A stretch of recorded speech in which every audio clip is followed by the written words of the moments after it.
Hi, everybody. Thanks for coming to Mayor's Night, First District. Yay, we're back.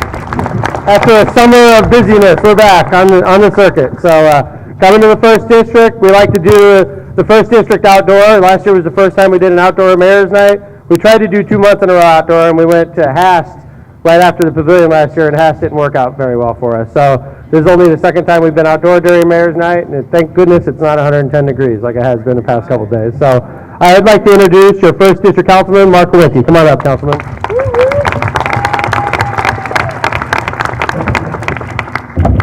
Good evening. Welcome. It's always good to have the mayor and his staff and his directors here. A lot gets done during these meetings. A lot gets cleaned up, and we're looking forward to that again tonight. A little housekeeping. If you need to brush your teeth or such things, behind the building is where you can go. And regarding neighborhood meetings, we have the Whiting-Robertsdale Crime Watch on Thursday, September 12th at 6:30 at Cal College, room 200. Everybody's always invited to come to that. Very informative, very structured meeting. They have great speakers and a lot of follow-up on different things for the district, especially in the Robertsdale area. Later in the month, September 24th, Tuesday at 6:30, the Pulaski Park Neighborhood Association meets at the Legion on Goslin to cover business from 129th South to Goslin. And you're welcome to that. Again, it's 6:30 to 8 at the American Legion, Post 428 on Henry and Goslin. Can't miss it. And without any further ado, let's get this started. And how will we start this today? For me. Questions or how? No, I'll come back. Okay, and the Mayor Tom McDermott will come back to the podium. Give him a warm welcome. Thank you. You can tell we're sort of out of practice. It's been a couple months, so thank you, Councilman. And Councilman touched on the community meetings. That's one thing about the First District that I always tell all the other districts, that the First District is real active with their meetings, especially the community meetings, the UCA, Whiting-Robertsdale Crime Watch, the Pulaski Park Neighborhood Association. Community meetings like that keep us on our toes. I mean, we have to pay attention when there's 100, 150 people getting together, talking about issues in the city. And the First District's a perfect example for me to use across the city. And I know there's people watching on Go Hammond TV right now, and I want to tell everybody that follow the model of the First District when it comes to community meetings. You guys do it the right way, and you keep us on our toes. And you show up. And like today, it's a really good crowd for Mayor's Night. So thank you very much. Speaking of community crime watches, I wanted to introduce a councilwoman who's here and give her thanks for coming. She's also very active in crime watches across the city of Hammond. That would be Councilwoman Janet Venez. Thank you very much, Councilwoman.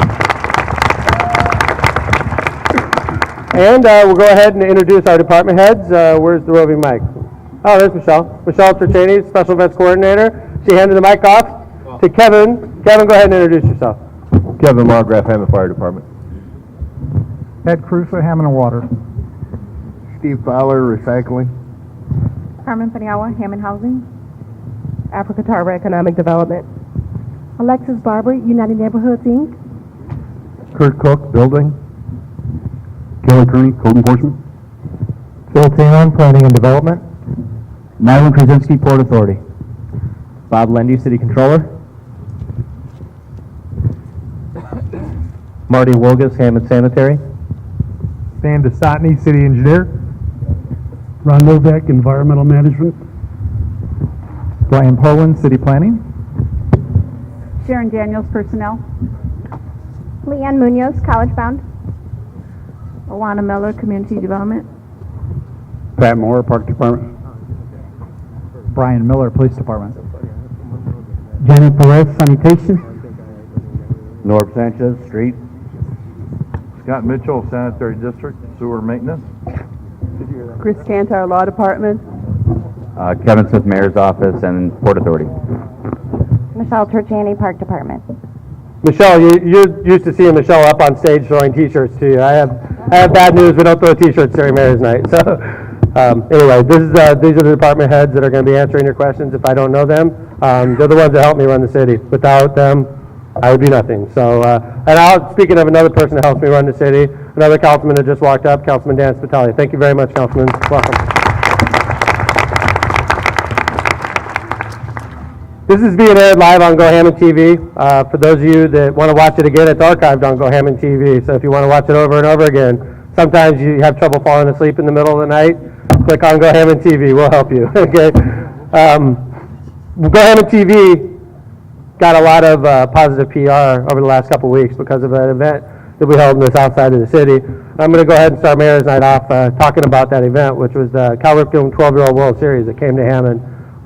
Finished up, I guess it was a couple weeks ago now. Seems like a long time ago, but we had some people that I thought went above and beyond the call of duty to help bring the Cal Ripken World Series to the city of Hammond, to help host all the teams, 10 teams that traveled to the city of Hammond, to help make them feel welcome, to line up their plane fares, to line up them getting picked up from the airport, taken to Hammond, to get to the fields, and when they were done playing, get them back to the airport so they can fly home. There was a lot of coordination that went on with that. And not only that, we had to make our complex ready for the World Series, which we thought that we had a beautiful complex until the Cal Ripken people went through and said, you got to make a lot of changes to get ready for the World Series. And they would tell us, there's going to be 2,000 to 3,000 people at games in the World Series. And I've been a coach in Little League for a while, and I've never seen 2,000 to 3,000 people at a game. And I was like, okay. You know, sometimes you hear people exaggerate, like, okay, no problem, 2,000 to 3,000 people. We're getting ready for the 2,000 to 3,000 people. Well, I'm sure most of you are aware by now. Hammond had a team in the Final Three, and if we would have won a game that we had to play against Crown Point, unlucky enough, we would have gone to the national championship, and there was a lot of people at that game. I've never seen that many people at a kids' baseball game before. So everything that the Cal Ripken people told us about the World Series coming to Hammond, in my opinion, turned out to be true. And I think it was a humongous success for the city of Hammond, and it couldn't have happened. It wasn't just, it wasn't the mayor's office driving it. It wasn't the Parks Department driving it. It was hardworking people that didn't get paid a penny, that just went above and beyond the call of duty to help bring it here. So I thought I would bring them forward and recognize them one at a time for the outstanding job they did. So if you guys don't mind, I'd like to call forward Randy McCartney. Randy, please step forward.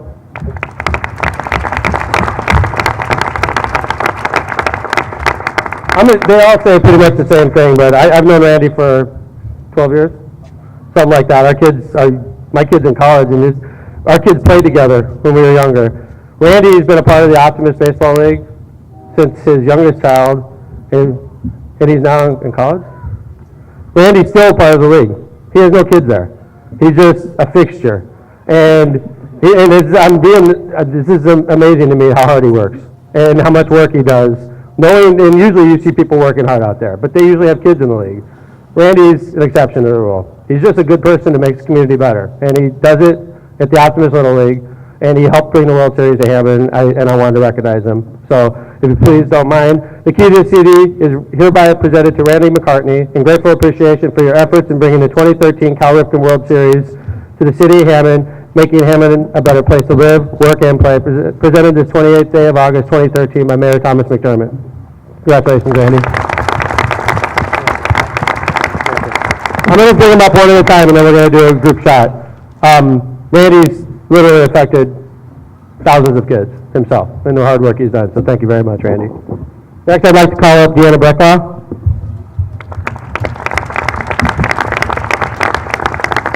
I want to personally thank Deanna, because I was a coach of the 2013 Cal Ripken team that played on behalf of the city of Hammond, and I'm really good at a lot of things. I'm really good at government, I'm pretty good at baseball, but I'm horrible at paperwork. And Deanna was the one that helped me with that, and helped me very much, and besides that, she literally was the hostess for 10 teams. She was the first face they saw when they got to Hammond. She was the one that provided the logistical support to get them to and from, and lined up volunteers from the city of Hammond that were going to help them. Everybody to a person that came here knows Deanna and thanked us for Deanna's involvement in this. So, Deanna, if you please don't mind, this key to the city is hereby presented to Deanna Brecklaw in grateful appreciation for your efforts in bringing the 2013 Cal Ripken World Series to the city of Hammond, Indiana, making Hammond a better place to live, to work, and to play. Presented this 28th day of August 2013. Congratulations, Deanna. Next, I'd like to call up Doyle Godbolt. Please come forward, Doyle. I've known Doyle for about the same as I've known Randy. Doyle's got a unique position as well, besides his position and literally bringing the World Series to Hammond, being one of the main contacts between us and Cal Ripken. Doyle was also one of the main contacts when we were building that field. we were working together. Doyle at that time was working with the city, he's with Purdue Calumet right now. But at that time, he was so he literally helped us build the field. And when he turns around and he's in a leadership capacity on behalf of the Optimists, he helped lobby the Optimists to come to Hammond, Indiana. And I thought that was very deserving of the key to the city. So Doyle, if you don't mind, this key to the city is hereby presented to Doyle Godbolt in grateful appreciation for all of your efforts in bringing the 2013 Cal Ripken World Series to the city of Hammond, Indiana, making Hammond a better place to live, to work, and to play. Presented this 28th day of August 2013 by Mayor Thomas M. McDermott Jr. Congratulations, Doyle. Last but not least, Tim Bell, please come forward.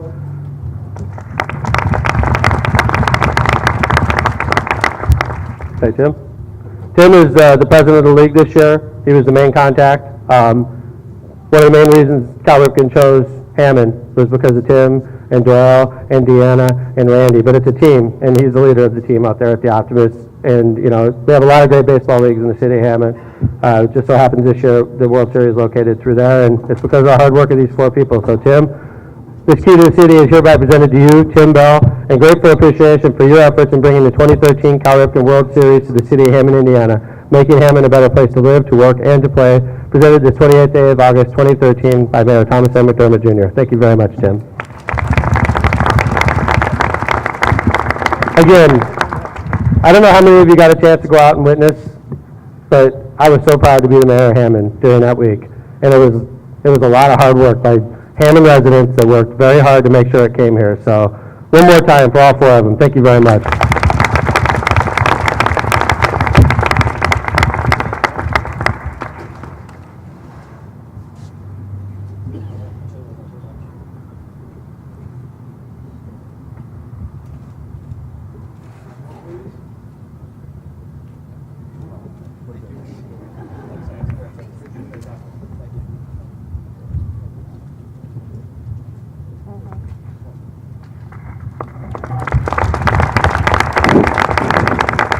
Usually when people get to the cities, they're always a little disappointed at first. They think you get the magical key that opens every door.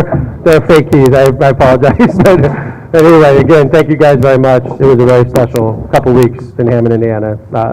And there was a lot more.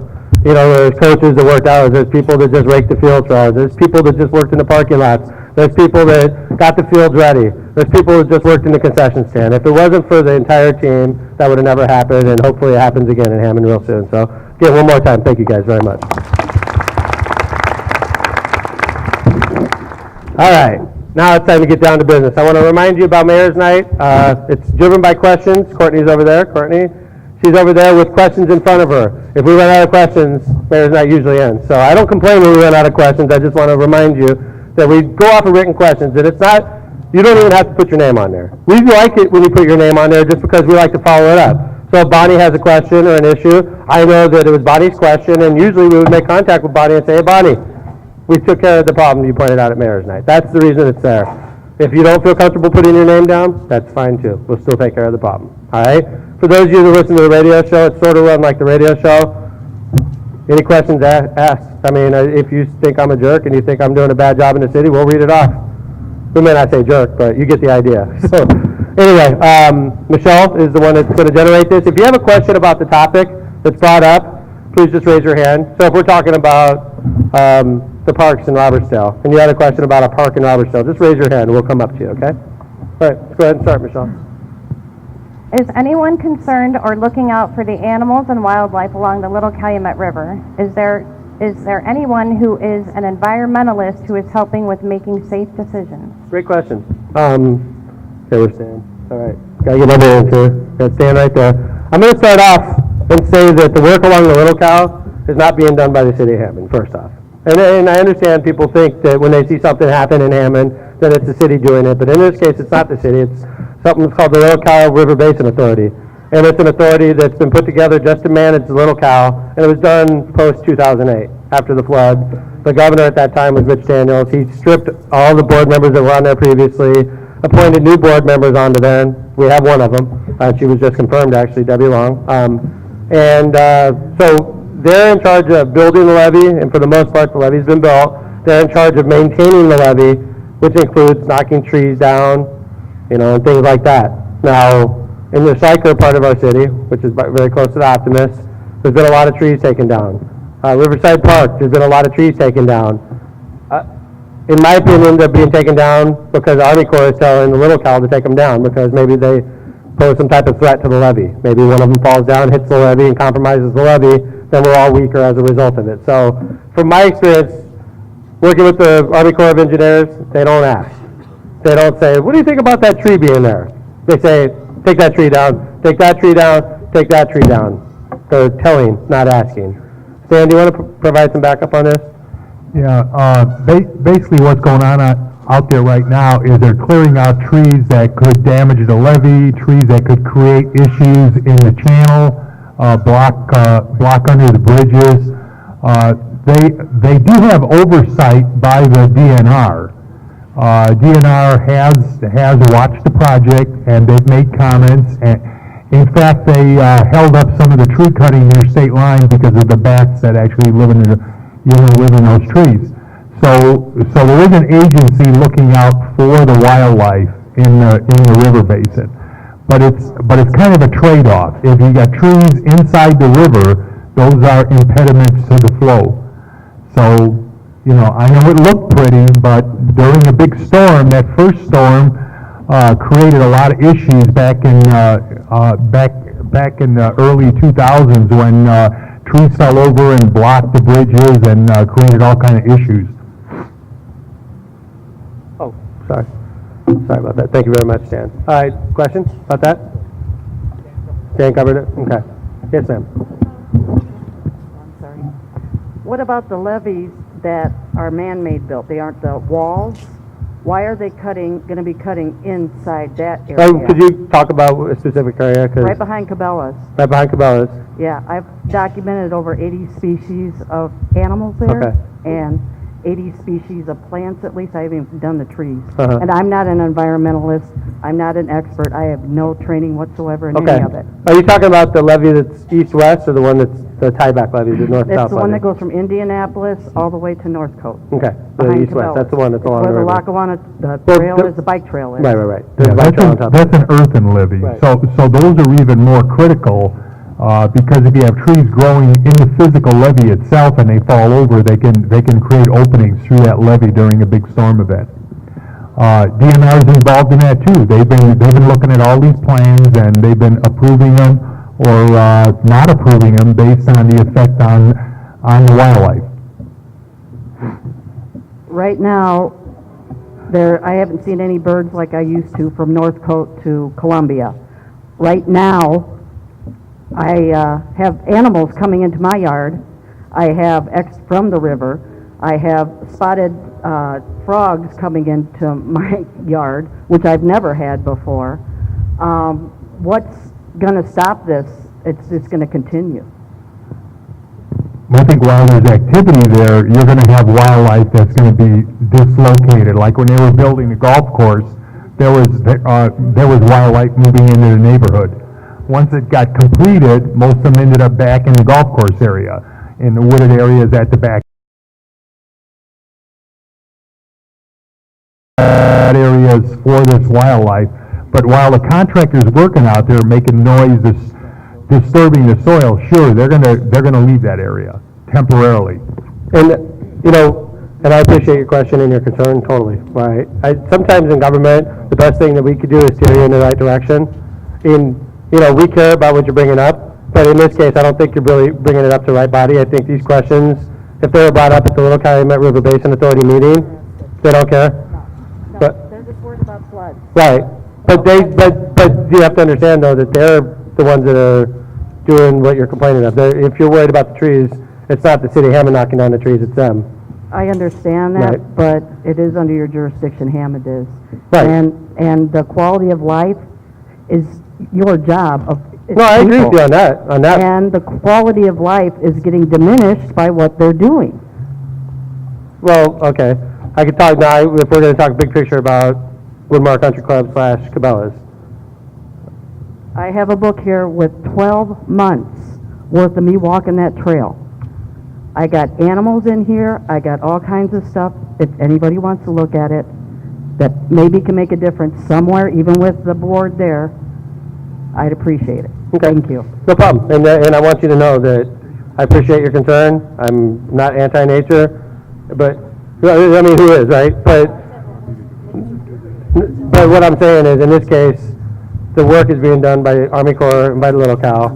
And, you know, I've been getting a lot of complaints about trees. This isn't the first I've heard about that, okay?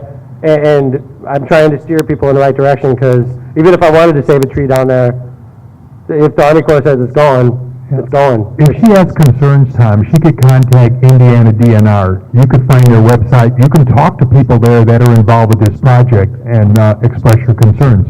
They may make some changes because of stuff that you tell them. And they do. And, you know, I hear the saying all the time, and I never really appreciated it until I got into government, but squeaky wheel gets grease.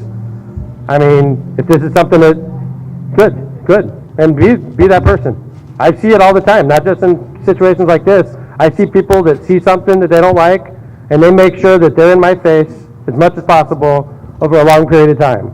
And finally, we're like, God, you know, we got to do something, because, you know, I have no problem. Right. All right. You know, Tom, one other comment. We're going to be doing that bicycle bridge over the Little Cal. DNR reviewed those plans. DNR called me up and said that they were concerned about wildlife at either end of that bridge structure, Okay. because we were going to disturb soil. So then we had to respond to them and tell them how we were going to do that with the least disturbance possible. And we're in this part of the city we're in right now. There's a lot of active environmentalists. So when we're doing plans up here, we always have to we don't very often have to deal with environmental issues along the Little Cow, so be that person. Be the champion for the frogs and for somebody needs to do it. And if that's your passion, God bless you. You're doing a good job tonight. I think Chuck Harris would go and kill all the years. Right. I appreciate it. Okay, any other questions on this issue? All right, thank you very much, ma'am. Are there any laws, ordinances that prevent feeding wildlife in the neighborhoods? We have neighbors who drop bags of donuts, breads, etc. in the street. Also, we have neighbors feeding bags of peanuts, etc. to animals on the parkway. My neighbor does that too. Is there an ordinance against that? Well, again, I'll talk as a neighbor. If your neighbor is feeding squirrels and they leave like nuts and stuff laying all over their driveway, when the squirrels get done eating the nuts in his driveway, they eat my house. Well, there's a Is that illegal? There's a difference between what you do on your property and what you do on somebody else's property. You know, if you want to put a bird feeder in your own yard. Right. We also had, individuals who feed stray cats, which creates a nuisance in other people's yards, because, Good point. cats will use the bathroom anywhere they wish. So we had this one lady who was putting cheese fries out for cats, and it was causing problems for her neighbors. But a person is allowed to feed birds and squirrels and other wildlife as long as they can find it to their property and it's not causing a problem for their neighbors. Dang. Maybe we should fix that. Yes, ma'am. Michelle, we have a question over here. The only reason, and I could hear you, the only reason we have the microphone is so the people in TV could hear you, okay? Yeah, that was actually my question. Okay. When they come out with bags like this big and dump them in the street, and I have squirrels eating my windows, eating my security believe me. lights. I have no longer a garden, and there's an apartment dweller who drags her bags down the street and dumps it in the street. Possums, That seems like it's littering. Yeah, and it's not her property. There's a fine line between feeding squirrels and littering, right? Yeah, and when you can drag, body-sized bags of goods, is there anything we can do about that? I'm looking for my police chief. Where is he? Hi, hey, how's it going? You're dragging bodies where? No, it's not bodies. It's She said bodies. No, usually, yeah. We're worried about squirrels right here. But like it seems in this case, and I have sort of an issue like this in my neighborhood, that, I mean, I'm not calling the cops on my neighbor, okay? But what I'm saying is, first off, Chris made it clear that it's not illegal if I want to put a bunch of seed on my driveway, squirrels come up there and make themselves happy on my driveway. But what happens when they go over to the neighbor's property and cause a nuisance? And in this case, she says that somebody dumps a whole bag of stuff in the street daily. That would not be on our property, Mayor, and therefore it'd be littering. And we could address it. Yes. Okay? Yes, sir. So this happens every day, and it's 7:30 and 8:30. causing problems in your house. Oh, Because when they get done eating, they want to keep eating, right? we actually had the city install one of the security lights. Well, they chewed that up, and, you know, it's windows, it's everything. Ma'am, if you give me the address after that, after this, we'll address it. Thank you. Great question. Not very often a question gets asked that could help me also. I love it. I love it. Thank you. You know what? I've been there almost 10 years now. Never once. I love it when I get new issues. One thing about being mayor, stuff happens over and over again, you know, but like, that's the kind of stuff that keeps you going, is when somebody asks a question, you're like, wow, I've never heard that before, so, thank you. Anybody have any other animal issues we can talk about? Oh, Tyler. Follow-up. Yeah, sure. You Years have a problem in ago- your neighborhood too? Geese. Yes. Years ago, Councilman Jankosek sponsored, I think, an ordinance, and we'll have to have the legal folks look at it, but it used to be a sign going into Forsyth Park, don't feed the geese, and it cited an ordinance. So, we know we have problems with geese. We have problems with geese in the park here, so. It's a park. So it's Park? because it's a park? Park, okay. So in a park, we could regulate it, but on your private property, if you wanted to feed, what if you have somebody that's evil and they want to feed like poison to it? Yeah, well, actually, we had a guy who was But is that, doing just they're like, that. oh, I just dump poison on my driveway and they all eat it, you know? I mean, there's a difference what you do on your own property and what you do in the park, which would be the city's property, and the city does not want you to feed anything in the city parks or to bring food into the parks. We're able to regulate that. There are also repellents you can buy to put up to keep away the squirrels and the deer and other pests. If you have a lot of problems, you can put Tabasco sauce that. But there are some things you can do to deter the squirrels from your property. They don't like Tabasco sauce. There's a couple of other natural remedies. It smells like El Taco Real every time you pass your house. We've done every pepper you can think of. No, We've there's done also, everything. there's a coyote urine, there's other, schools of thought about urine, to repel animals. But as long as the person is on their property and not interfering with the enjoyment of another person's property, they are allowed to feed the birds and squirrels. Or you could just dump a whole bunch of coyote urine in your front yard. Tried that. Yeah, it doesn't work, okay. This is a good topic. It keeps it lively. Anybody else have any other issues on this one? Thank you, ma'am. All right. Okay, since the health department shut down, who is now responsible for inspections and complaints of restaurants, grocery and convenience stores, and the Festival of the Lakes? The county. Wow. And the county health department does those inspections now. Going back to that issue, which is 2006, I believe, 2006, 2007. The law at the time said if the city provides a health department, that's fine, but if the city doesn't provide a health department, the county must provide the same services. Must. You don't see that very often. Well, you do, but must is a pretty definite term, which means, wait a second, we spent $1 million a year on the city health department. If we get rid of the city health department, the county must provide those same services. It was a fiscal move. That was years ago. Obviously, some people disagreed with it. I almost lost my job, okay? But to go back to there, yes. The only loop that was missed, and we covered that loop ourselves, was mosquito spraying. It was not covered by the county. The county refused to spray for mosquitoes, so we trained our street department personnel to do that on their own. So, as far as the vaccinations, as far as the restaurant inspections, as far as the testing of the water, the testing of the pools, Festival of Lakes, county health department. But they refused to spray for mosquitoes, so we trained our own people. Gary, where are you? Who's here on behalf of the streets? Robbie, do you spray yourself, or is it still Gary pretty much? Gary, yeah. So we spray regularly, and I'm sure you've seen the mosquito truck. We have a mosquito on the side of it, goes up and down your street. So, any other questions on this issue? Anybody over here? All right, thank you. What is being done about the stench from Cargill? Great point. Cargill has informed us that their wastewater treatment plant has a problem with their aeration system. Essentially, they have a huge pond out there, and in the base of the pond is similar to a aeration system that pumps oxygen. They sent divers into that pond and found out that the system has, over the years, degraded. They have advised us that they're looking for replacement parts. That'll probably take at least 12 weeks for them to receive that. Then there'll be the installation period. In the interim, what they've done is sent a lot of their wastewater for treatment to the Hammond Sanitary District, and also purchased a large fan system that has odor neutralizing materials in it. They have about 5 of those units. So whichever way the wind blows based around that lagoon, they should have a odor suppressant out there. Is it going to be totally effective? No, but this is an ongoing problem with them, and in regards to sending the water to the sanitary district and essentially masking the odor, that's probably the only thing that can be done in the interim. We are monitoring it. We do investigate their complaints that come in, but this is a situation that is going to be a few months in coming. Okay. Any follow-up on that? Yes, ma'am.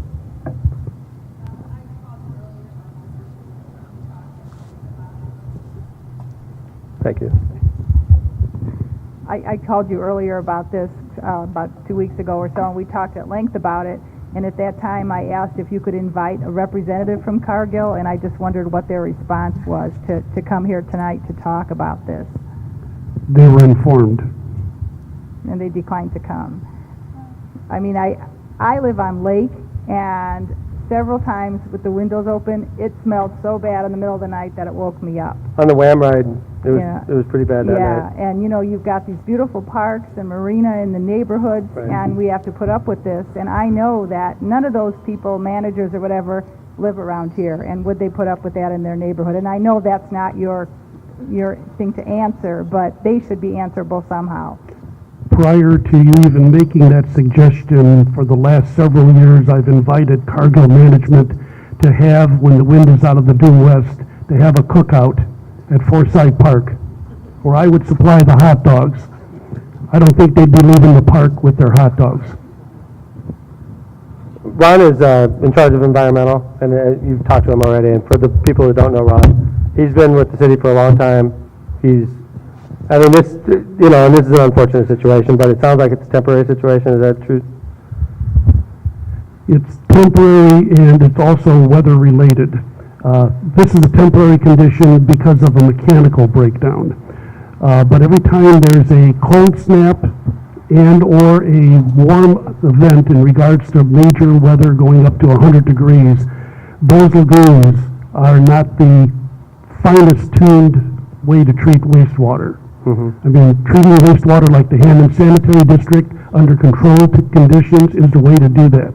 Once you have this huge body of water that is subject to cold and or hot, that system goes absolutely crazy, and during that time period, they have a difficult time keeping it under control.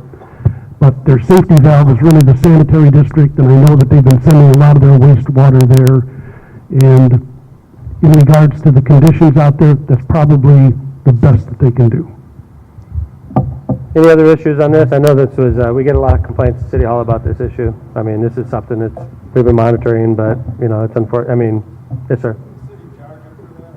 Did we cite them for that, Ron? We should. Yeah, I mean, when they send it to us, but this.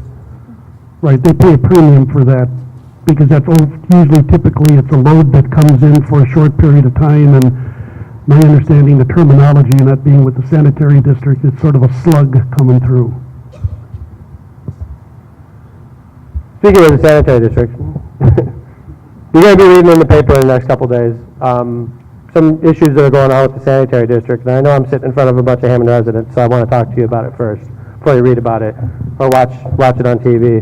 There's an issue that's going on with our customer communities right now in the sanitary district.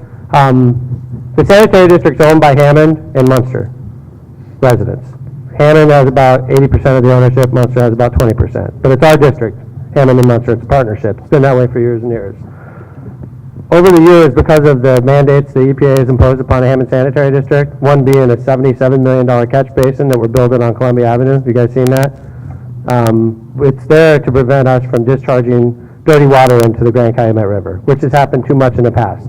Not just since I've been there, since Mayor Delo, Mayor McDermott before him, Mayor Wachowski. This has been going on a long time, and we've been fighting with the EPA for a long time, since the 80s.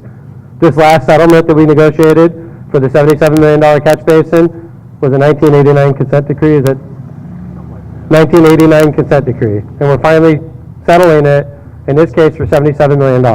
And this has already been done. This happened a year ago. We're actually in construction of that catch basin. But because of that $77 million hit that we took as a district, when you look at the rates that we're charging our customer communities, one being very close to us right now, Whiting, Griffith, and Highland are disproportionately lower. They're paying disproportionately lower rates than Hammond residents are, and Munster residents. We pay around $2.50 per 1,000 gallons, $2.55 per 1,000 gallons of treated water, and Whiting pays less than $1. Griffith and Highland pay a little bit more than $1. A little over $1. But basically, the owners of the district, Hammond residents, are paying twice what residents of other communities are paying. And they're our customers. It's like, if you go to McDonald's and you get the burger cheaper than they make it for, it doesn't make sense. People don't go into business like that. And looking at it from the water department, which I'm very familiar with because we went through a process with them, we charge Illinois communities 4 times what we charge you. We charge you about 60 cents, we charge them $2.20. So that's how it's supposed to work. If you're the owner of the district, you're supposed to be the one giving your residents the best deal. Well, we don't have a good deal as residents. And it's been like this for a long time.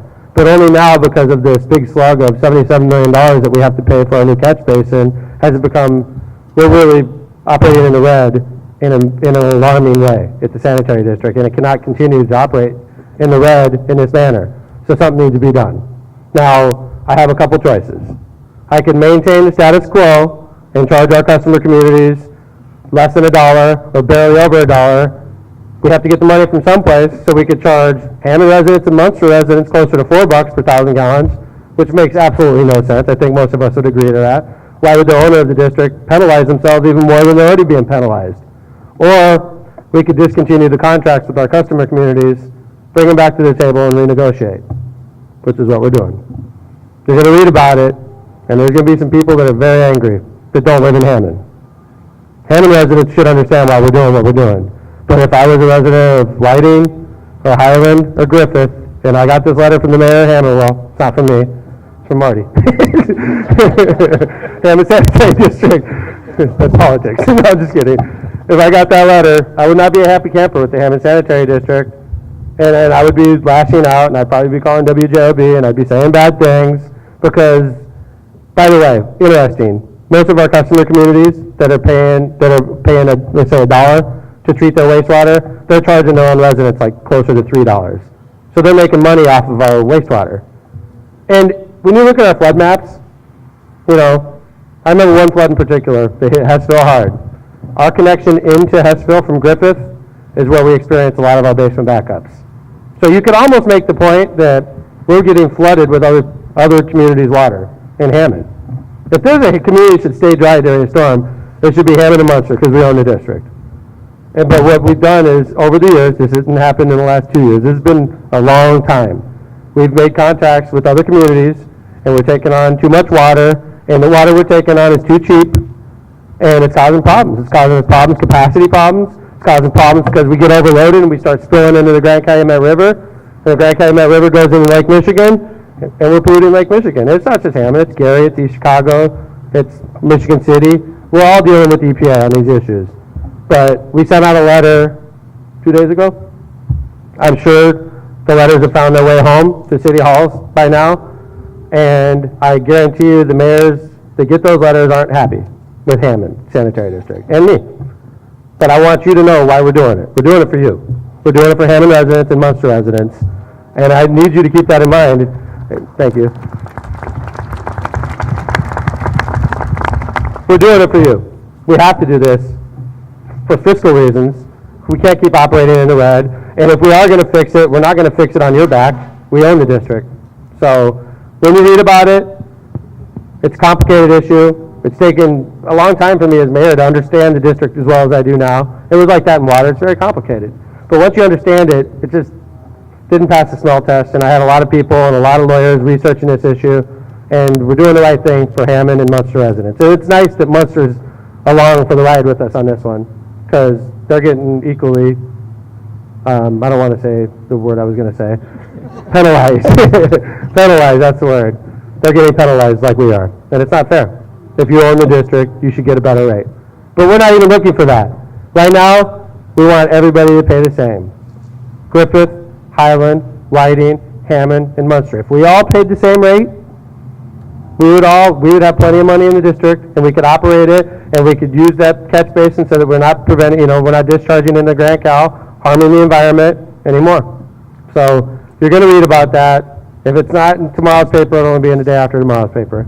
And I want you to know, you heard it here first, you can watch it on replay, and we explained it pretty well. This is a move for Hammond taxpayers and Munster taxpayers so that we're not getting penalized anymore than we have been over the years.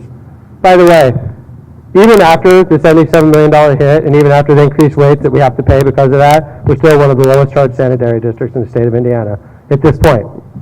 But the EPA is still coming back. And they're still coming back, and, they're looking at other areas where, they think we could be better about stormwater retention. So anyway, for right now, this is something that's going to be in the paper in the next couple of days. So when you read about it, you can explain it, or you can watch it again on replay. So any questions about that issue? Marty, did I hit it well enough? Mayor, I think you covered it really well.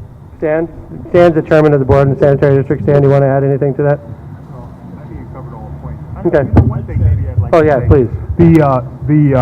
The original contract with the customer communities was actually developed almost 25 years ago, and the situation was so much different then. It was a good deal at the time, but over the years that it's become a bad deal for the. How much has Highland and Griffith changed in 25 years? They have grown. Yeah, and if Highland and Griffith takes an area that used to be a marsh or a grassy area, and they put a parking lot there, that water comes here, and we have to treat it. So think about how much Griffith and Highland have changed in the last 25 years, as Stan's pointing out. They've, taken a lot of areas and put concrete there, and we're dealing with it, or they got a lot more development that we have to deal with, so, yes, sir. No, I just had a question about the contracts now. Sure. These original contracts go back 25 years and they haven't been adjusted since then? The way they were written, sir, and it's not uncommon to see, like in water, the contracts were for 30 years, and they were ironclad, like this is the rate. In fact, we just got out of one with, was that Chicago Heights? It was ironclad, ridiculously low rates. And I'm like, who made this contract? Yeah. And I did the math and I could figure it out, I'm not gonna go there, okay? It doesn't matter who made it, but like, it was a bad deal. What about the customer communities? Do they have any other options to go to another They district? do. Realistically, they do, but realistically, they don't. But yes, they do, okay? And it's different from water in that respect, and that's a very good, because if you're Griffith, can you go to Gary? Yeah. But you're not going to get a better deal than we're getting from here, right? So yes, you do have options, but no, you don't. Can you make your own district? Like, they have stormwater districts in Maryville, so Yeah, you could build a small plant. they could, so they have options. But the fact is, we are the best option for them, especially at the rates they've been getting. And it appalls me when, in water, where we'd sell water to a community in Indiana. I'm not going to make anybody mad anymore, okay? Let's just, community A, or let's call it community M, okay? I'll let you figure it out. We sell community M water at 65 cents, and they turn around, they sell it to their residents for $3. And then we say, well, we're going to increase your rates to 85 cents, and they say, we can't afford that. Yeah, you can. You're charging $3.30 to your residents, right? Take a little bite of the profit and give it back to the Hammond, right? We're seeing the same thing on stormwater, sir. And it's not right. People use it as a revenue source. And we don't do that. We give it to you guys wholesale. Your water is wholesale. Your rates, sanitary rates, are what the EPA forces us. I mean, we don't charge you any more than we have to. So this is a move that will not affect your sanitary district rates. What we're doing will only help you. And so you brought up the contracts. An interesting thing about these contracts, when you look at them, we have Dr. Unger. He's a PhD. He's great. He did a thing for us a couple years ago that really saved us. He put a flow meter. It sounds so basic. He put a flow meter in between us and Whiting, in between us and Griffith, and between us and Highland, and measured the actual amount of water they're sending to us. And we proved to them, your contract says you're sending us this amount. In reality, you're sending us 3 times that amount. And that means we're flooding Hammond basements, which is not right. And not only that, we're treating way more water at a reduced rate than we should be treating. So about 2 or 3 months ago, we told the customer communities, I'm going to cut you off when you hit that number. It's going to be raining a lot. If you guys don't want to sit at the table with us, when you hit that number, 1 million gallons, let's say. Once we hit 1 million, right? Do you want us to do that? And they didn't like that. So now we're being more diplomatic. I have great lawyers working on this, I promise you. So And I'm not one of them, that's the good news, so. My lawyer's over there sweating right now, I can see him, so. And E doesn't mean anything, that could be taken anyway, so. All right, so anyway, that's what's going on. I wanted to bring it up on my own volition because you guys aren't going to know about it until you read about it. It's a good move for Hammond residents, and it's a good move for Munster residents, and it's something that needs to be done. And it's not right that we're paying disproportionately more for a district that we own, that's owned by you, and you're paying higher rates. It doesn't make sense. So that's what's going on, and when you read about it, at least you got some background. George, you got a question? I have no idea. Good question. We don't control the reporters that write the stories. It's really, a story like that, we have usually beat reporters that cover Hammond, and then sometimes if it's more technical, they get more technical reporters involved. I'm not sure who it'll be. I don't even know if the newspaper knows about this yet. Are they here? Usually the newspaper covers Mayor's Night. What? No? Good. Maybe they're watching on Go Hammond. They could be there. You never know who's watching there. Do you know if there's an editorial bias of any kind with respect to the editorial staff? No. Are you trying to get me in trouble, George? No, it could be against you. There's a bias. For you. There's always a bias. It's a natural. Do you know which way the wind's The going? editorial board, in the Times, in my opinion, is not just one person. It's a group of 5 people that get together and, they decide what direction they're going to go on issues. And we don't always necessarily agree with it.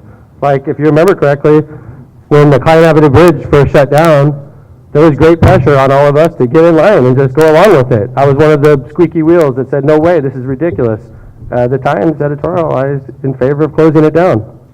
And then they doubled back about 3 months later when they realized we made a horrible mistake, and they said, wait a second, this is a bad editorial decision on our part. So they're human beings just like us. They make mistakes just like us.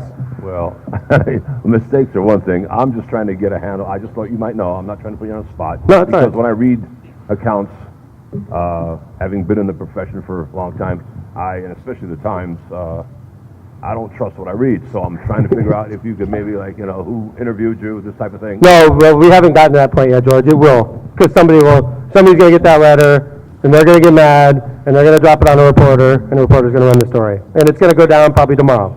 So tomorrow they'll be calling me up asking for comments, okay? I thought it was already No. somewhat written. No, the letter, the letter was licked and put in the mail yesterday. You guys are hearing about it today because it's going to be a news item. And why not talk about it at Mayor's Night, even though it's perspective? It's going to happen. And when you hear about it, you heard it here first, and you know why we're doing it. So, any other questions on this? By the way, on the water side of things, Ed, you want to go ahead and give us a report from the water department? Ed never gets asked questions. The water department, unless you know what? Why don't we talk about the 36-inch water main? How are we doing? I know we had reduced water pressure up here, and it was a very scary situation, right? We had a couple disruptions in the past. Could you go ahead and summarize that? Contractor is working on Columbia Avenue, reconstructing the street from 150th Street to Michigan Avenue currently, and they damaged a 36-inch water main, which disrupted really the entire hydraulic flow of the water service throughout the city and to our wholesale customers. We've scrambled the last 3 weeks to make the repairs and keep everybody in service without having to boil their water. So that's a home run as far as we're concerned. So losing water pressure, there's something I've learned, and I'm asking because I know the answer to it, but losing water pressure, I mean, you would have to order Robertsdale, North Hammond to boil water, right? It's a very big deal. Right. I mean, So you were buying water from East Chicago to keep that pressure? we bought some water from East Chicago to keep the system pressurized. That's an emergency measure. And the damage that was done, and you had to outlay the money to cover the damage, and we're hoping to recoup that in a lawsuit, but Correct. We'll be litigating with the contractor How to much? cause the damage. $300,000? Probably in excess, probably around 375. 36-inch main. And that was the second time they broke it? Yes, that was the second time. Oh, They were told to stay off of it. We've had another situation that goes back about 4 weeks now with 169th and Columbia. That contractor just hit the same main yesterday, 24-inch water main. They also go in and grind off our valve boxes so that we can't isolate the leak that they caused. So we played hell with contractors this past summer. Right. And the one on 169th, that was a week, wasn't it? That was bad news too, but we also kept the pressure on that one also. Correct. And part of the reason we have water flowing out like a waterfall is so we can keep the pressure also, right? Because if Exactly you- right. And it can't be isolated right away. I mean, we tried to get to the valves, but once again, they had the street tore up, and we couldn't isolate the leak. So that's why the water kept going like Niagara Falls for, for about a week. Okay. So I know that you had reduced pressure up here. I'm sure some of you weren't happy about that, but for us, it was a miracle that we didn't have to order a boil order. And so, any questions on that? Sure. Okay. One point of clarification. On the 169th Street project, that, they're gonna actually replace that water main. That's actually part of the street project. Now, on the situation over by the sanitary district, there are multiple contractors working there, so we're not 100% sure that it's a road contractor. In fact, our suspicion is it has to do with the contractor installing the retention pond piping. So I didn't want anybody to have the wrong interpretation here. That's probably gonna have to be litigated to determine who's the responsible party. But the unfortunate part for us is we have to outlay the damage. The $300 and something thousand has to come out of the water department's pocket in this case. And then we have to litigate it, and we'll get paid 6-7 years down the road once the courts work it out, so. But the reason I brought up the water department is, a happy example of the water department is the contracts we inked with Chicago Heights and with Cal City are bringing in extra revenue for the water department, which turned in a department that was running really thin for a while into, you guys are actually doing all right now, right? It's really it's helped. So we went through litigation, federal court, we got sued by Chicago Heights, and literally 6 months of aggravation so that we could get where we are. And, you know, we just inked these 20-year deals with Chicago Heights and Cal City, and that's going to bring an extra $3 to $4 million to the city of Hammond every year for the next 20 years. So when you think about, was it worth it? Thank you. And I guarantee you, the lawyers that we had working for us, these guys were geniuses. And I'm sure it was expensive. There's no doubt. At one point, we were in federal court in South Bend. I had a bunch of lawyers from Indianapolis with me, and I was counting it. You know, and I'm thinking, these guys are probably charging me $250 an hour, and I was counting the lawyers, and I'm like, man, if we lose this case, I got to explain to the residents why we spent so much on litigation fees. Well, now when you think about it, let's say conservatively, it's $3 million a year extra, and I think that's a very conservative number, times 20 years. And that counts no group, and it's going to go up. Price of water 20 years from now, it's going to be a lot higher than 220. Not for Hammond residents, because we own the water district. But it's going to be a lot higher than 220, and we're going to be making money off Illinois residents for a long time. And that's something that didn't exist before a lot of people got creative with the water department. Ed was one of them, so I wanted to thank you, Ed. And I want to point to that as an example of where we're going to head with the sanitary district. That's the goal. The goal is Hammond residents shouldn't be getting bled here. You know, in this case, it's a little different because we're talking about all Indiana communities. Over there, talking about Chicago Heights, Cal City, and Lansing. No offense, they're not even Hoosiers. They don't vote for us. They don't own the district. You know, they have options. The gentleman brought it up earlier. Did they have options? Yes. You don't have to buy water from Hammond. Buy water from Chicago. We don't want to buy it from Ron because he's selling it for $3. You're only selling it for $2.20. Then come back home. And they did. And we had settled that case before January 1st, so the rates would have gone up again. Kevin, they settled, what day?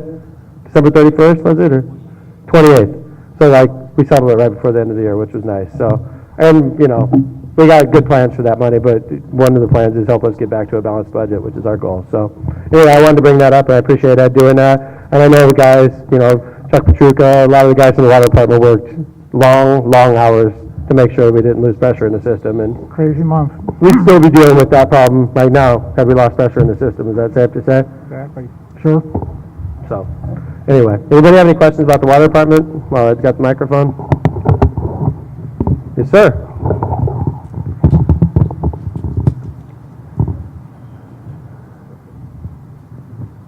Well, first of all, I'd like to say hello to everyone here, and I really don't even really have a question. I'd like to thank Ms. Barber for inviting me out here, and Janet for keeping us informed about all the events going on in the community. I know a couple of months ago, you and I had a heated discussion about backup sewage. Well, I came here tonight just to painfully say thank you. 4th District. That's right. I remember, you're Emerson's neighbor. Yeah. Councilman Emerson's. Yeah. Yes, So I sir. just wanted to came back here to say thank you, and that Scott Mitchell had followed up with me. You guys did a terrific job. System works, Coming out. right? It's working. We'll see what happens in the future. No, that's but it's not, working. but hey, you know, the thing is, But I just, I really want to come in and just say Thank you. thanks, you know, because you said that you wanted to follow up on it. I wanted to say thank you for following up on your word. Thank you. Your great team came out and at least got started with what the causes are. And you were very aggravated that day, I remember Oh, now. So- yeah. And you live on the dead end, I believe. I can and- understand what you mean about the Cargill snitch, Mhm. you know, Right. everything, and also, just want to say thanks, but, you know, just Thank you. appreciate it. We're here to help. Yeah, Thank you. Okay. We really are. I didn't, when I became mayor because I like to help people, and they have a good team. And everybody up here lives here, and believe me, if you have a problem in your neighborhood, I could easily have a problem like that in my neighborhood. We all live, you know, people live over by Hermits, has noise issues. We all have our special little issues, and believe me, it hurts, because, you know, even when we have, you know, we had an unfortunate situation on the south end of the city the other day, and there's nothing I could have done to stop that. But even when that happens, you feel a sense of responsibility. So if the water garden stinks because Cargill's discharging a foul odor, it's on my plate. I got to deal with it. So you got to keep bringing those issues up, and I appreciate it. And I appreciate your issue. You just also want to say that the skunks, possums, and raccoons in the area, they love habaneros. So. They love what? Habaneros. When they come to the garden, eat all our peppers. All right. Thank you. Appreciate it. All right, another question? Why don't we charge out-of-state people for using our parks? They generate a lot of extra garbage. We notice that in certain parks. In my area, I'm going to pass out to corporate counsel. I'm still, by the way, Chris Cantor, I've been calling her city attorney for the last 9 years, and now she's corporate counsel for the city of Hammond. So congratulations, Chris. We didn't hire a new person, by the way. We consolidated both positions into her job, and she's outstanding. I mean, anybody who knows Chris knows that she's outstanding. She's done a great job for us. She does the work of two people, and I appreciate it. So congratulations on your new position, and stay tuned, because we're about to need you in a second here. There's certain parks, in my opinion, that get a lot of traffic from Illinois, and some parks that are almost exclusively used by Illinois people, like one on Michigan Avenue, for instance, at Memorial Park. Helen's, the soccer park, is almost exclusively used by Illinois residents. But, you know, I imagine it's legal to do something like that. Maybe like but like to walk into this park, you don't charge people to get into this park. I mean, did you hear the question, Chris? The question is, why don't we charge Illinois residents to use our parks? We do. Yeah, Pat? Why am I not talking to the park department guy? Hey, Pat, how's it going? You were hiding back there. I didn't see you. Well, in addition, Mayor, I'm going to let Pat take this question, but we do have an ordinance that says if there's, let's say there's only one soccer field and two people want to use it, Hammond residents in all parks have priority of use. What happens is we have very much an open park system. In other words, if you apply for a permit through a park, that means you're guaranteed that park. If you just show up and you don't, and nobody else shows up, you get free land to park. But when they do come for permits, we do charge Illinois people more. Okay, so let's say in Columbia Park, the basketball courts. I drive by there a lot, and I look at the cars, and they're all over my plates, right? So let's say I got a game, I got 5 guys, and there's 20 people waiting to play basketball there, and none of them are from Hammond. You can technically walk up and say, hey guys, get off the court, I'm a Hammond guy, right? You're going to need a permit. Yeah, you're going to need a permit, and Barry Miller's assistance, so. And that'll give the police the proper paperwork to go ahead and kick them out of there. Right. If you come up and you show up and you got a permit, but until we gate Hey off... guys, I got a permit, get off! Yeah, pretty much. But I mean, until you gate off your parks and close them down and put security out there every night, you can't control it. Right. Well, that's a good point. I mean, believe me, yeah, that's a great point. And, you know, I'm all about Hammond, and I want to take care of Hammond, but, you know, if an Illinois resident wants to use the launch over there, we don't really check their license, do we? Mylan, do you? No? Right. And you get a lot of Illinois. Could you grab a microphone?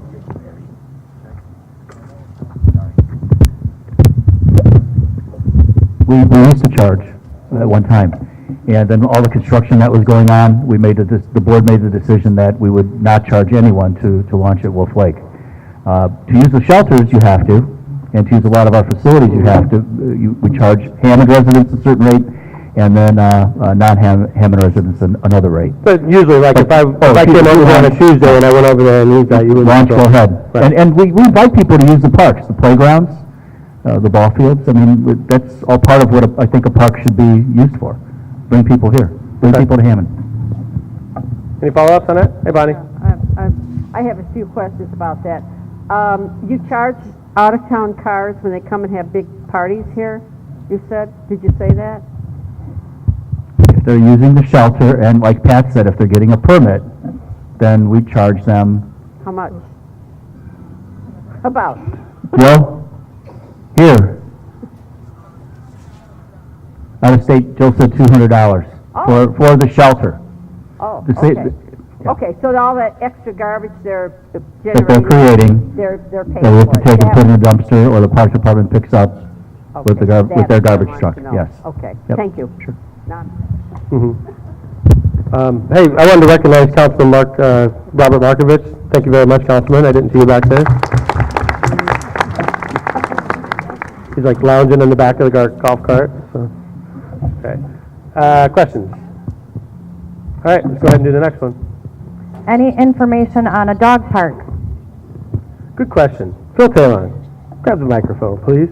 This is a Phil Drury Development has a site located, and I was wondering when I was driving my bike past that, why we haven't moved on that. Is it lack of funding at this point? Timely question. We've been trying to communicate better with the owners of the park, or I should say the property, which is CSX Railroad.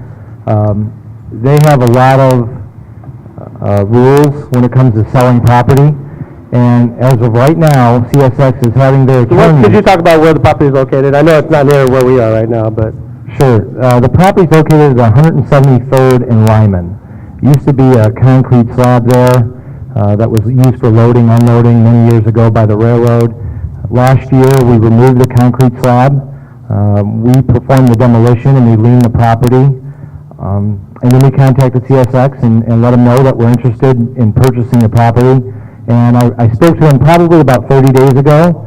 We've had a couple of emails back and forth, and I think it's progressing, but it's going to go very slow.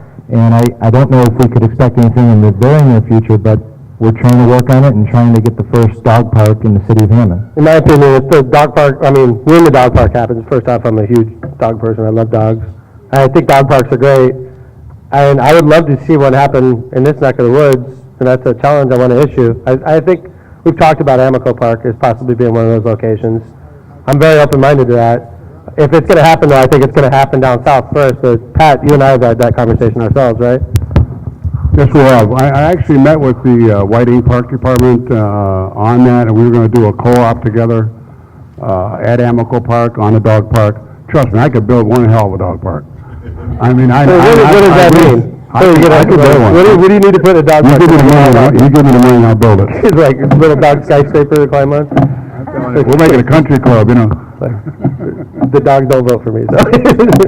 No, but I think that's actually, we've talked about Amico Park, and, it seems like it's the type of location that could use an investment, an infusion of money, and maybe that's the idea there. But I think it's a good idea, but obviously you need people to be comfortable with it, and, but Phil's got the one started on the south side, and maybe we should follow that up with CSX and see where that is, because I think it's a great idea. I know Frank Mervan's at Wicker Park is very, very heavily used. I think Hammond would be perfect, so. Yeah, yes, ma'am. Okay, hold on. We got the microphone coming.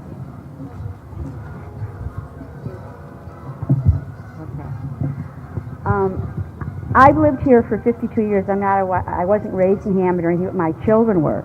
And they always went to the Forsyth playground. And now I have grandkids, and there's no playground there. I know we have one by Wolf Lake, by the Robertsdale Little League. But now I have grandchildren, and they're 2.5 and 5, and there's no swings. And that big thing to climb on for them, especially the 2.5-year-old, is very, very dangerous. And I was just wondering, is there any way we can have swings there to replace the ones that are gone at the park they had at Forsyth? Good question. We hope to. We hope to put it in the Port Authority budget, because we're now charged with taking care of Forsyth Park. So hopefully we could get it worked in the budget where we could bring back some playground equipment. Swings would be a good start. Thank you. You're welcome. And, I think that Robertsdale Little League is beautiful, but that's a great point you bring up. In fact, at the Optimist, it's awesome. I love how Robertsdale laid out the Little League with the RDA project, but at the Optimist, we do have swings as part of our playground, and it's heavily used. During the World Series, I'd look over there, and there'd be hundreds of kids playing on the swings and the slides. And come with, their to watch their brothers and sisters play ball when they're little, and there's no swings. I think that's a great recommendation. Yeah, it's dangerous. Thank you. Thank I appreciate you bringing it up. How you doing, sir? Go Irish. Notre Dame's first game is Saturday. Thank you very much for representing, sir. Getting sample. That's right. Anyway. That'd be a happy day, because that would be a real sad day if it's... No, Speaking of- don't even say that. Come on. Speaking of Amico Park, there used to be garbage cans around the area, but with the wind, weather, they're gone, and there's guys playing You basketball. mean the heavy white ones? Right, and Okay. they piled their plastic, together, and I just saw Cal College use it for soccer, so we probably need We're on it. 5-10 Great garbage point. cans scattered around the area, because Pat? there's none there. Can we get that tomorrow? No problem. No problem. They'll be on it tomorrow, okay? If it's not, call my office. I'll check up on him. No, he's gonna write it down. If I see him not write it down, he'll get it. He'll get it though. But yeah, you're right. Great point. Thank you very much. Any other questions on that? All right, let's jump into the next one. Roosevelt Drive has no drains, street sidewalks are not workable in some areas. Main pour lines are only 6 inches in diameter. I'm gonna pass off to the city engineer. Robert Sills, very own, Stan Desotny. When we designed 120th Street, we actually designed Roosevelt simultaneously. There wasn't enough money to fund that whole project in a single fell swoop, but it is designed and ready to go, and as soon as we can come up with some money, I think the councilman will support funding it. Councilman Mark, you want to throw something in? Is that going to be in the near future? I noticed in the right stuff, Mayor, that we might have some money next summer. I got 150 people that are still asking me at least 2 or 3 a week. Hey, where's the street? Where's the sewer? Where's it at? What do I tell them? Got to see the mayor, Steve Polwinski. Call him up. We got to have some kind of answer because I didn't think anybody read the right stuff until now. it looks so bad in comparison to everything here. Our parks are so beautiful. Everything is all new. And you go up the Roosevelt Drive, I know. and that's a bad area. You can't even go down the sidewalk on one side of the street. It's all lopsided. Okay. I think the water garden's beautiful, by the way, and I mean, I'm not denying. That's the worst area in the water gardens right What's now. that? That is the worst Okay. area. And I think, and I'm glad you brought this up, okay, but I think this is one of the most beautiful parts of Hammond, I really do. This whole stretch all through the water garden. beautiful. And I agree that we should pay attention to this, okay? But, Councilman? Thank you. Yeah, Joe's been talking about this for the last 6 months or so. We know we have an issue at Roosevelt. We also know that there are other streets in the chute, too, that have issues, and all of them require money. We're getting about a third of the casino dollars we used to get a few years ago to do the streets. The streets take longer to get to. Roosevelt is a priority street, but I got to tell you, there's at least a half a dozen that are in the same straits as yours. Not yours, actually, your neighbors. And so we're looking at ideas to fund. I can't tell you exactly how soon it's going to happen. I hope to get it done in the Mark next is doing very, I mean, if you look at the casino revenue brought in by the big boat, when you talk to people at Horseshoe, they're not happy. Because the amount of money they're making now is the same amount of money they were making with the small boat. And it's obviously much more expensive to run, what we call Moab, with the venue and the whole thing. They're really, so Mark is right. And not only that, the state of Indiana grabs casino revenue every chance they get to fund things like the RDA, to fund things like their pet projects or whatever the topic du jour is. But And we have the most streets and miles of all the districts in the city of Hammond. That's true. First district. And so it's the biggest when geographical. a street gets done, typically the streets next over, if they're not done, it's an issue for them. However, there are streets engineered and designed that are even engineered and designed before Roosevelt that are just as much in need. So I do get that the squeaky wheel just keeps squeaking.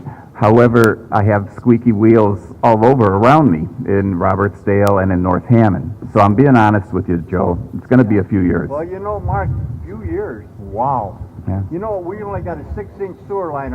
Everybody's sewer line goes into a 6-inch sewer line. That's the main line. I will- People got to have their sewers rotted Joe, out. I will confer with Stan. Okay. If Stan, could Stan you- says that that's an immediate needed We just thing, did we'll what look at street it. over there? We did 120th and Benjamin. Right. We decided that we needed to design all of it because eventually that, his street or the next street, Roosevelt, needed to be done. Roosevelt feeds into Benjamin and into 120th. Right. And for water and for sewer. So Right, that's the so reason why it's that like- was all designed at once, but the cost of the project was so high, because if you build a street now, and if you replace everything, it's about $800,000 a block. So it's not cheap. We try to do what needs to be done. We've got it ready to go, so if we can find a source of funding, we can get it built. I know exactly what you're talking about. Yeah, I'm watching. Joe, did you write down that question? Is it written? Could you do me a favor and forward that to me, please, Michelle? Okay. I'll try to see if we can shake something loose. All right.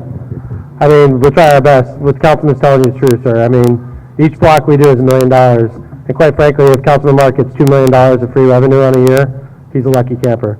And then, as a first district councilman, you get the added bonus of having North Hammond and Robertsdale both compete for the money.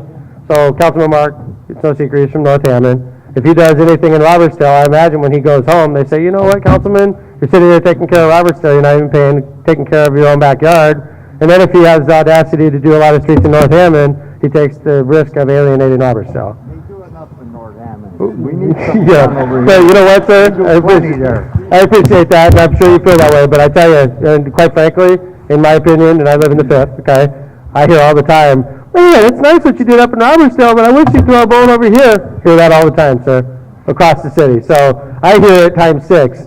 Councilman Mark is caught between North Hammond and Robertsdale, but I think you bring up a great point. I love Roosevelt, I love that whole neighborhood back there. I do agree the street's in sort of bad condition, okay? Let me see if there's something.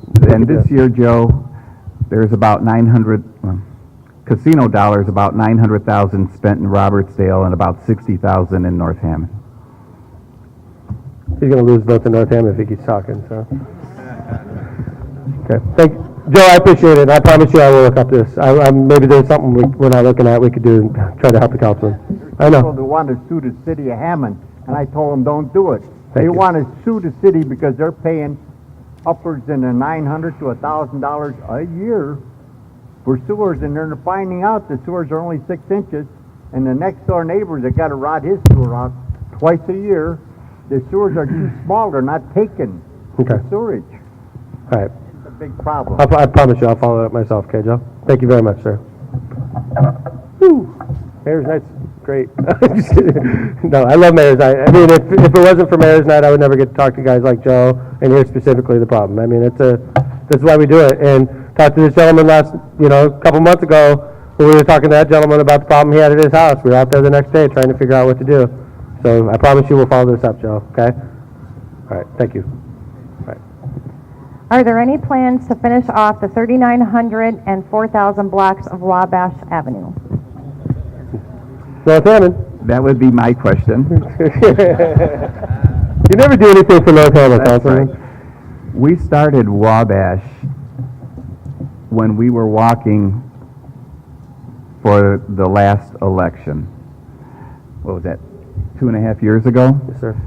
And it's not finished. I talked with Stan about whether or not there are dollars for that. We're getting it engineered and designed and cost as we speak. Don't know if we can do both blocks in 1 year. There may not be enough money given that what Stan says about what cost is per block. Again, it's on the radar. It looks awful. It's not complete. So part of Wabash looks done. The other part looks very bad. And it's in need of underground work because that's a main drag that takes water out of our district. So we're looking at it and trying to get it done. Okay. Any follow-ups? Okay. I would like to see one-way streets in Robertsdale. Parkview, Warwick, streets are too small for two-way streets. Things like this, usually one person feels that way, and then a lot of other people. we've done traffic changes a couple times, and I think in a lot of cases, I think what we're doing is the right thing to do, and I think it's a no-brainer. In fact, we did one of them in Robertstown, and it was tough to do, and I think history's proven that what we did was a good one on Parkview. We did our own state line, and we tried a couple, and they didn't work out. We tried one over by Purdue Cal, and we still have problems to this day over by Purdue Cal with this traffic that we were trying to solve, and we tried one in South Hammond, and those didn't work out so well. So I'm batting 500 on traffic changes. In my opinion, for a traffic change to be successful, you have to have buy-in from, I'm going to say 75% of the neighbors, and that's not easy to do. Because if you don't have buy-in, you're going to get eaten alive by the people that are opposed to it. Now, if we were going to look at something like this, we would have to have petitions. We would have to have some type of formal action taken on your part. Obviously, the councilman would want to be involved, the engineer would want to be involved before we would even think about moving forward. And in my opinion, these are a lot harder to do than, it seems like a no-brainer on the face of things a lot of times. Like both of them, the ones we lost. We did one by Purdue Cal, made tons of sense to me. I thought it would have taken care of a major traffic problem we had. Same with, we had a crime problem in South Hammond, and the traffic changes we made there would have solved crime problems. In fact, when you talk to the chief of police, Brian and I have had this conversation 20 times, that by altering traffic patterns, you could alter your crime statistics. Is that a fair statement, Chief? So, even though you can prove to them what we're doing is going to make your house safer and make your crime stats in your neighborhood lower, still people didn't buy in because it's different. And I've lived here my whole life, and this is the way I go to work, and I don't want to change it. And you say, well, if it costs you an extra 2 minutes in the morning and your neighborhood would be safer, are you still open-minded to it? No. I want it the way it's always been. So what I'm saying is, even though the person that wrote that question out may think that that's the best idea, and it may be the best idea, I think until you start knocking on doors and talking to your neighbors and getting the feel of the community, we wouldn't be able to move forward on that. Councilman, do you want to add any input on that? Or I know you were involved with me on one of those, and it turned out, I thought, for the better, but I'm sure there's people to this day that still think we made a mistake on Parkview. Oh, yeah, and they're very vocal, too.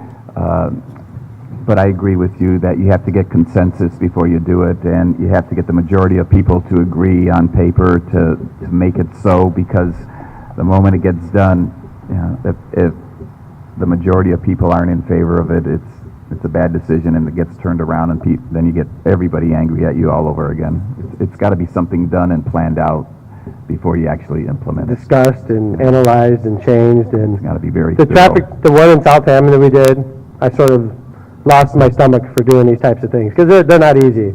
And the one in South Hammond, in my opinion, made so much sense. We were literally cul-de-sacing off a neighborhood and making it safer. And quite frankly, it was a little bit harder for people to get to work. It was. They had to go around the barricades to get to work. But those barricades protected their homes, and we would tell them, this is going to make your neighborhood safer. Chief Miller would say, this is going to make your neighborhood safer. This is the type of thing you need to do, because if you have 500 cars go in front of your house every day back and forth because that's a thoroughfare, if one of them is a bad guy and they're checking you to see when you go to work and when you come home, you have no idea you're being scouted by a crook. You have no idea because that's just another car in front of your house. And you're not paying attention, but they are. But now, and I'm going to use State Line as an example. When there's a car going slow through State Line, in that neighborhood over there, you notice it because there's no cars going through there now. It's blocked off. And now, you look at the crime stats, when I took over as mayor compared to now in that neighborhood, it's dramatically lower. So, a lot of times we think we're doing the right thing.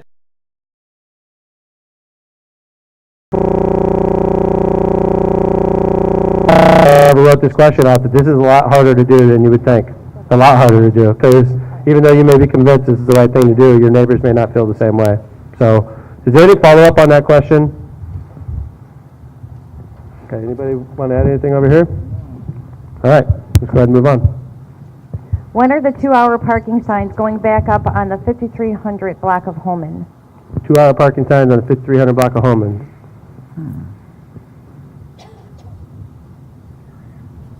Anybody?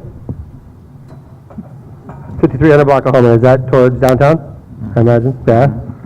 You're talking the parking lot, the new signs? Is that around the alcohol? Right. The road, the reconstruction. Well, we have signs in the parking lots now. On the road. On the road. Yeah, you have businesses down there that can't get customers in because people are parking down there all day. Gary? Gary's not here? Who's here from Streets Norby? They were up prior to the rebuilding of On Coleman the street? Avenue. So 2-hour parking on the Yes. street? The only place that still got a sign in front of it is, oddly enough, Louis Carubas's place. We have a situation with parking downtown right now with the parking lots. No, I wasn't familiar that the signs came down. They came down when they put the new decorative poles up, Mr. Mayor. That's Yes. when they came down. Okay, so the downtown project. Phil, you remember that? Yeah, that was the Hellman Avenue redevelopment project. I don't recall any part of the project stating that we were going to take, remove signs that were there previously. So I would have to check into that with Gary. Norby, could you check on that tomorrow? Yeah, those would have to be covered by ordinance. If there is an ordinance that says that, we'd get Gary to put the signs back up. Right. I think there were a few blocks in there that were designated 2-hour parking because of the businesses wanted it. So we could have Gary check that and put those back up. Probably because- just taken down and forgot to put them back up. Yeah, that's probably what happened. They were in bad shape, and then we changed out all the street lights. Maybe they didn't put them back up. Great. Thank you. Good question. What are plans for property on 25 and 2600 New York Avenue? Could you say that again? 25 and 2600 New York Avenue. Oh, right, yeah, we have good news on this. We've lined up the funding. We did a public bid last week, or was it 2 weeks ago, on 2500 New York. Kevin, you want to grab this? This is Kevin Smith, he's attorney for the Port Authority. He's helping us with the demolition on 2500 New York Avenue. Thanks, Mayor. That, Mayor's correct. There were some bids that were opened at the Board of Public Works meeting, of which Stan sits on, and so does Bobby Lundy, that are here tonight. And I believe that was about 2 to 3 weeks ago. Stan was going to review them. I believe there were 6 bids. The low bid came in actually very low, which is good news for us, because actually the mayor and Tom Dabberton, who is the mayor's appointee to the RDA, were able to procure a $200,000 grant towards the demolition of that property, which is going to save the city a lot of money towards the demolition. And I believe Stan was going to check with the bidder to determine if they were going to honor that low bid, and if so, we were going to move forward soon. Because the low bid was about half of what the estimate was. It's a large wrecking company out of Chicago, and they've actually done some extremely large projects, so they probably have the equipment. Maybe they're more cost effective. I tried calling them yesterday, and I wasn't able to get a hold of anybody. I think we can probably make an award week from tomorrow. We just want to verify that they understood the bid, because they're so much lower. They're $350,000 lower than the next low bid. And so I think the plan there is to, once that's awarded through the Board of Public Works, to move forward. And then, of course, I think the question first was 2500 New York. So that covers, if everyone's familiar with that area, that's the old BP Research Building. Okay, it was going to be the Robertsdale Hospital.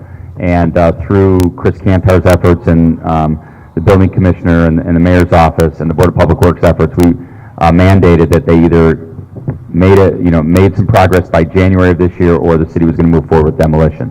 It's a process. It takes a little bit of time, and I know many people have been waiting for that process to move forward. But now it is, and because of those efforts, we're going to get that building down. Now, you mentioned 2600 New York. That moves a little further to the south. And the Port Authority has been working with the Redevelopment Commission and have been doing some soil testing and other testing in that area to find out whether or not it's going to be suitable for a potential residential development.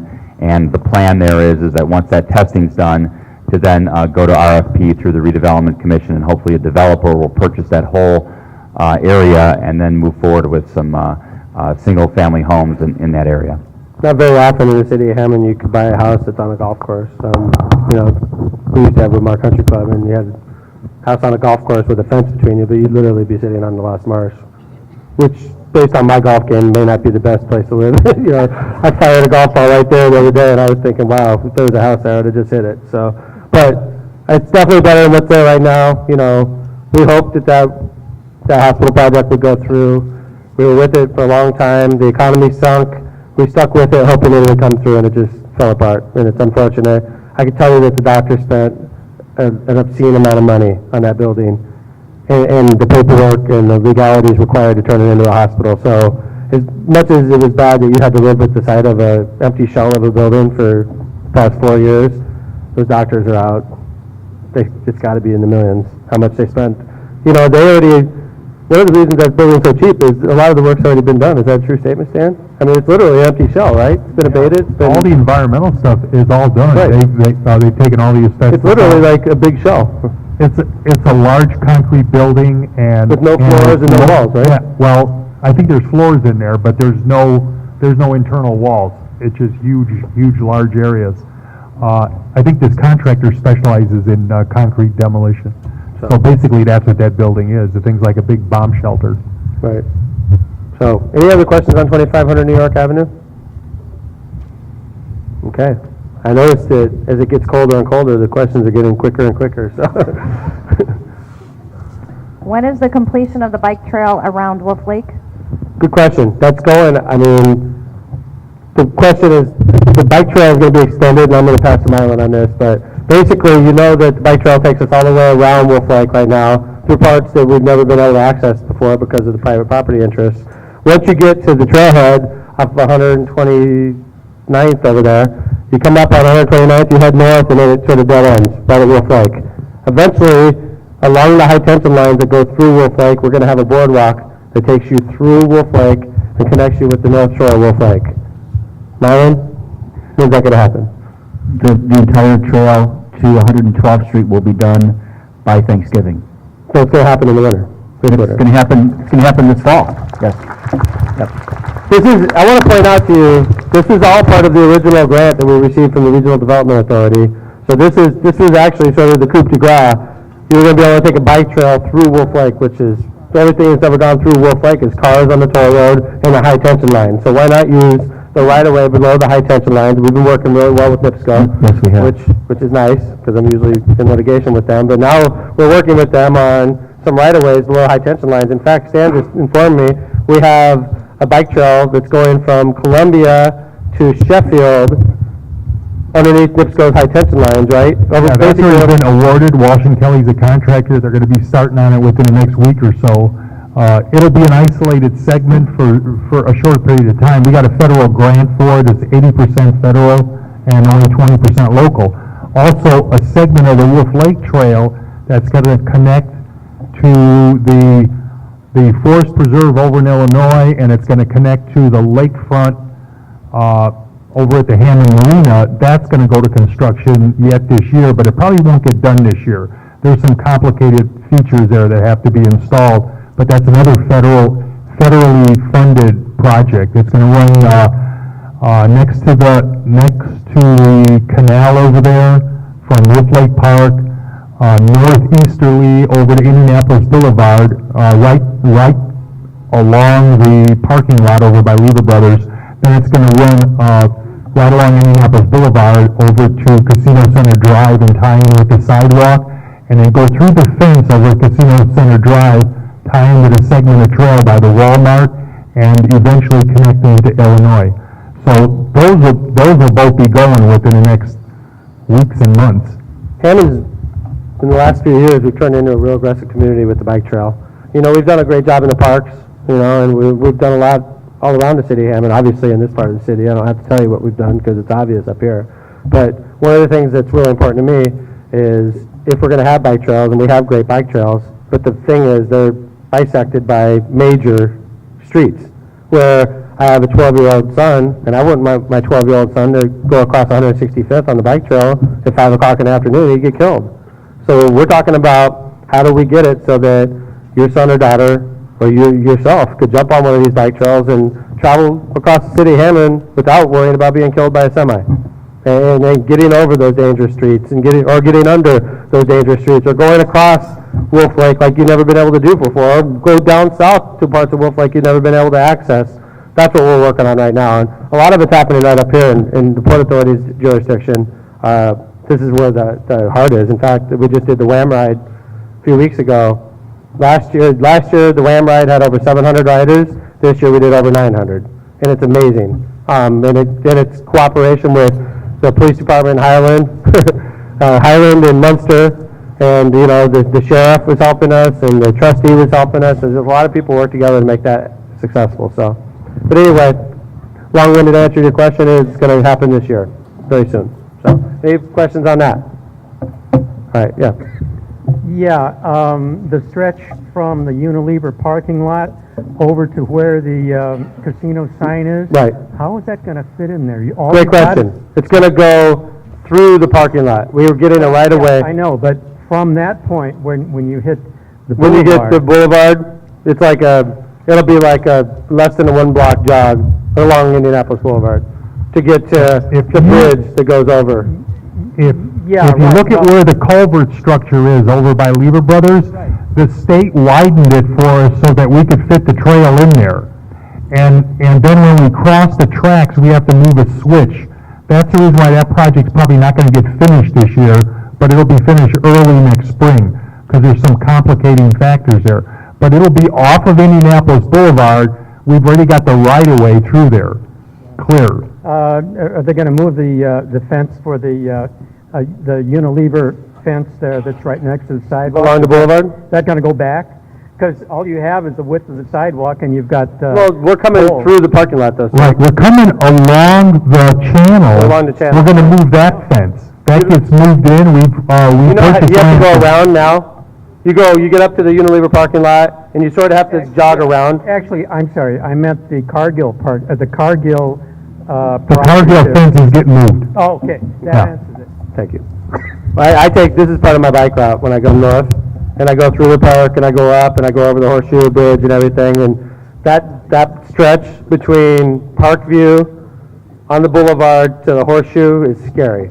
You're going down the sidewalk, and you're hoping everybody's paying attention, okay? We're trying to avoid that kind of stuff, because, it's dangerous. So, but Unilever's working really well with us to help get us through their parking lot, which is nice of them, so. Thank you for the question. How many more we got, Michelle? About 10. How many? 10. 10. Wow, we better start moving. What is going on with Wolf Lake area south of the pavilion? Loads of dirt and hills being formed. Mylan?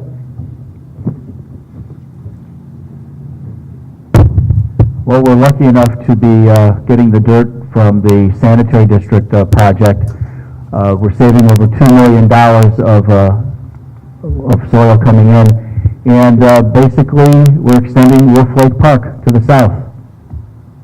It needed to be done, and so the park's going to go south to literally the Dover fence line. Okay. All right, let's move on. When We're will on a the different pace, fountains, it's getting cold. when will the fountains be turned off at 117th and Indianapolis Boulevard?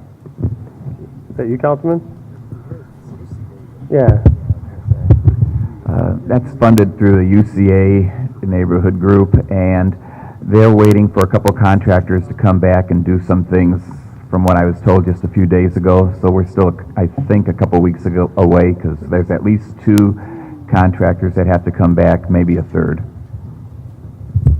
Oh, good question. All right, let's keep them rolling. Will Hammond offer $15 to $20 rain barrels like Whiting just did? This is going to be a quick one.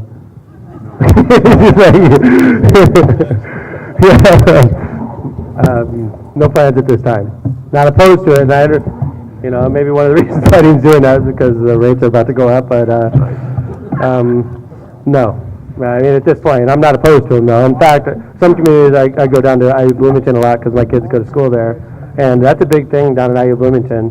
They're more, it's more of a hippie type of area, and it's good government, don't get me wrong, it's very green, but I haven't really seen that initiative. Mayor, I can tell them who to contact. Jeff Massey at the sanitary district handles that type of thing. He used to pass out brochures last year at one of the events. So if there is anything, he would know about it. All right, thank you. Would like benches on the bike trail around Wolf Lake for seniors? More benches? Myla? Noted and coming. That we have certain areas that if you go on the bike trail, you will also see some concrete areas, and that's where we're going to be installing the benches. But yes, they will be coming, and we will install more. We're at a different pace, it feels like now, huh? There has been quite a lot of what seems to be random shootings from the 900 block of Highland. Please give an update. but that's close to where I work every day, City Hall. You know, any shooting is too much, and we've had statistically a pretty good year in Hammond, and I'm really glad the kids are back in school, because when they go back to school, crime stats drop dramatically. Chief, grab a microphone, get ready. Oh, look at that, he's already got it, thank you. I know how hard the chief and the Hammond police officers work, and quite frankly, when you compare us to a lot of other communities that surround us, our crime stats are dramatically lower.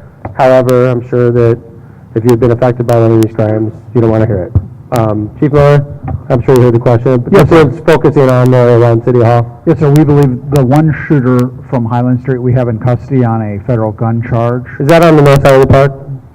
Yes, sir, that I know, was. is that the one I'm That's familiar with? correct. Gotcha. Yes. The other ones, I'd have to have a specific address, and then I could give you a specific, I'm a layman, and I think as a layman I could speak a little more freely than maybe Chief Miller could, but we're aware around MLK Park, you know, 95% of the people who live there are great people, and I see them every single day when I go to work, and there's an element on the north side of the park that we're looking at. And I want to point out that that we have a crime fighting camera right over there on Lyons and Tapper, and that crime fighting camera works, and quite frankly, I think it helps control a lot of illegal behavior that was happening right in front of my eyes. I would leave work and I'd see things take place that shouldn't happen anywhere in the city of Hammond, much less right behind City Hall. yes, we actually hit that house twice. We hit it in November, and then we also hit it in May of this year. We've hit that particular target house You know what I'm twice. talking about, yeah. Yes, sir, and there was Right. federal charges on one of the individuals and state charges on the other. And I can tell you, I've never felt unsafe. I love that area. It's a good area. The homeowners that live there are great, and they're peaceful, and they want a good, safe neighborhood. But there are elements that we have to watch out for, and we are. And it's not just there, by the way.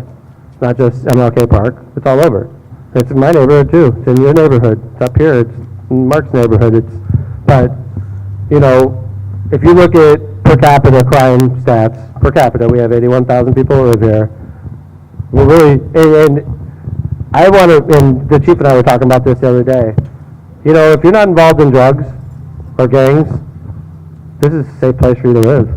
I mean, seriously, almost every murder that's taken place, almost every, unfortunately, we've had a couple horrifying murders since I've been there, but almost every other one, 90% of them you could say involve gangs or drugs, or both. And if you're not part of that lifestyle, which none of us here, I imagine, are, you're safe.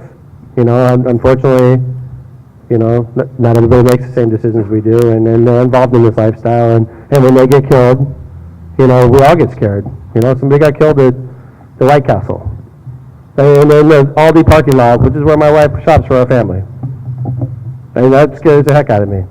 And I'm sure it scares you, and I know it scares the chief. It scares all of us, but, you know, we persevere. You know, we got The through- suspects for that one were charged today, Mayor. Yes, both sir. of them. And I know you caught them right away. And they were Hammond people that did it, or? Yes, sir. Which it was a drug deal, which. Correct. There was a Whiting boy came to our city. There was a drug deal, and a 17-year-old Highland boy was Highland shot boy, to death. right, Highland boy was killed, right. Correct. Yeah, it's just, I mean, like I was pointing this out earlier, you know, every time something like this happens, I feel responsible, but there's nothing I could have done differently that day to make that not happen, but I guess what I'm trying to say is, it's just like, it's a war, and we keep on supplying the Army, which is the Hammond Police Department, to go out and fight the war for us, and they're doing great, and they're good people. I can tell you that, I know them. So, and 900 block of Highland is a great neighborhood. It's got great people living there, and 95% of those people want the same thing that I want, and my wife wants, and that you want. And, you know, unfortunately, there's a couple bad apples that we have to take care of. So, is there a follow-up on that? And then, by the way, this area was also decimated by a tornado about, I guess it was a month and a half, 2 months ago now. Decimated. The hardest part of the city that was hit, without a doubt. In fact, I know the street department, the park department, we had a lot of public works people out there that night, like humongous trees on the ground. So it's been a rough few months for the 900 block of Highland. And that thing went over the top of City Hall when it wiped out the park. It literally went right over the top of City Hall. We got a video of it on our crime fighting camera of the tornado wiping out the park. So it's been a rough few months for that neighborhood. So, Ms. King, you got a question? I personally would like to thank the street department for their expertise and speed and getting all of that rubbish. I mean, it was just, it was devastating to see it happen so fast. Within 6 minutes, we looked out the window, we couldn't see a thing, and it was over, but the trees that were damaged and Maywood Park was just, I'd never seen anything like it in my lifetime. And I would just like to thank the street department for how they came out, cleaned us up. And I just have one question. Well, the trees that were destroyed, will they be replaced, or is there any? Great question. I'd like to point out first off, the park department was out there along with the street department, and a lot of other people, by the way, also. Pat, usually when you're planting trees, you only do it in certain times of the year, right? Because that's a great question she brings up. The trees that were wiped out had to be 50 years old, if not more. And literally 25 big trees were on the ground after that storm in Martin Luther King Park. That devastated that park. We're to the point now that we're going to be talking to the councilman in that district for some replanting, and not just MLK Park, but also at Harrison Park, because we're starting to lose a lot of trees. Yeah. And I mean, I'm willing to help out with that too. That's a good cause, and it's a great park. MLK Park's a great park, and it's a great neighborhood, and reminds me of the neighborhood I live in. So, but it was amazing. If you didn't get a chance to see MLK Park after that storm, you want to be impressed with Mother Nature.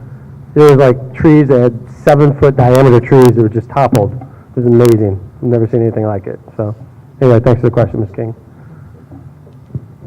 I've heard rumors that the Roby Walmart is not doing well. Originally, a few months after they opened, they were going to look at their sales and then open 24 hours. Are they meeting their expectations? I have no idea. I have no clue. But every time I see it, it's very, very busy. I know that there's a lot of interest in locating next to them, and if they weren't doing well, I don't think there'd be a lot of interest in locating next to them. Phil's the head of planning and development. Have you heard anything contrary to that? I haven't spoken to Walmart directly about their sales, but just as the mayor stated, there's a development group that has a lot of interest for other retail that wants to locate around the Walmart.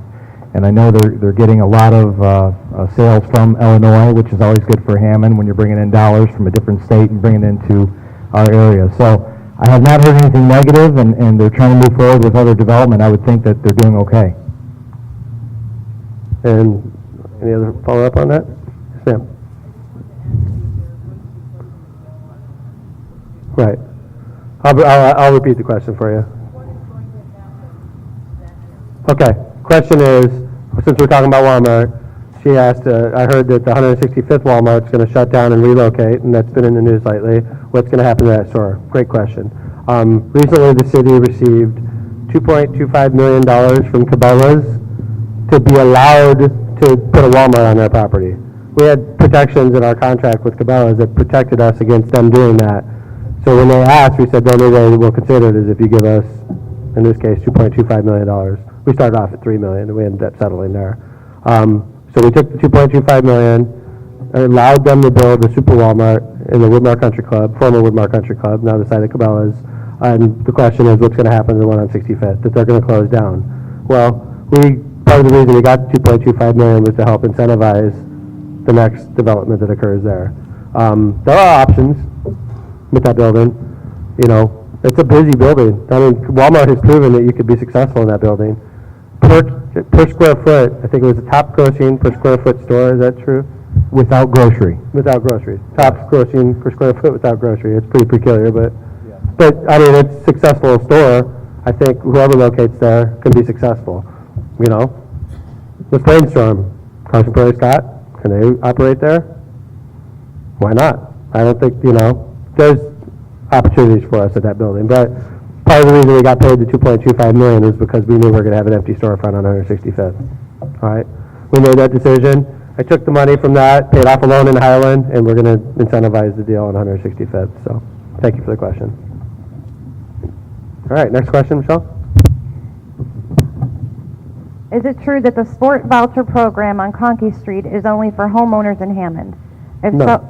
If so, is that the same ruling for the Century 21 and Hammond Scholarship Programs? Century 21 is a real estate firm. I think they're talking about 21st century scholars.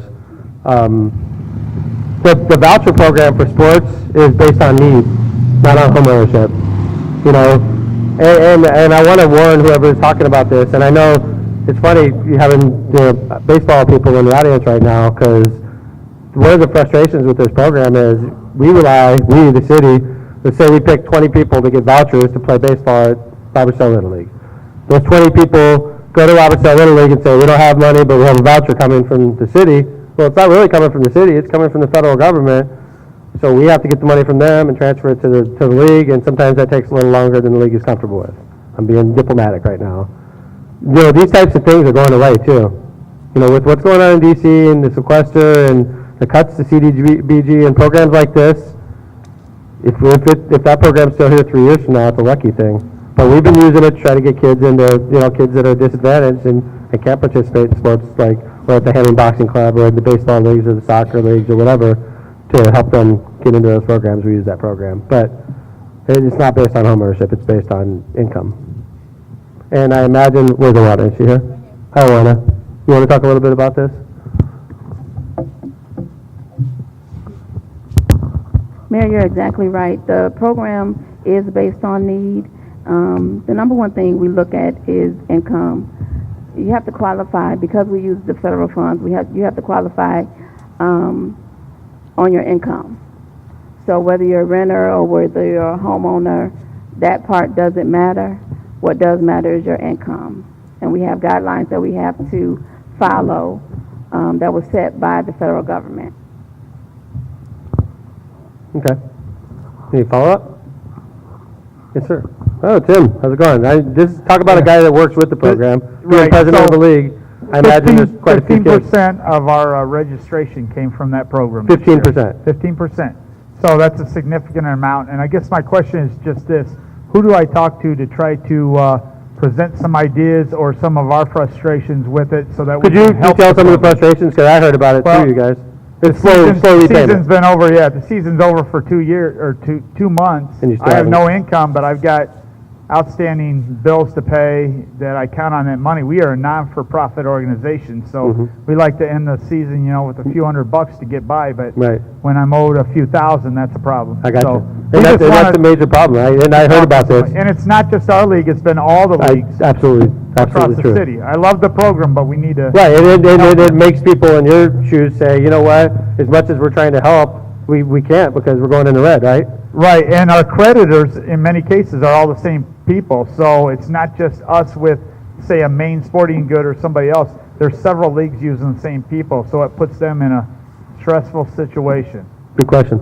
And it goes back to where we receive our funding from, and that's directly from the federal government. Our grant cycle in the city of Hammond starts April 1st through March 31st of every year.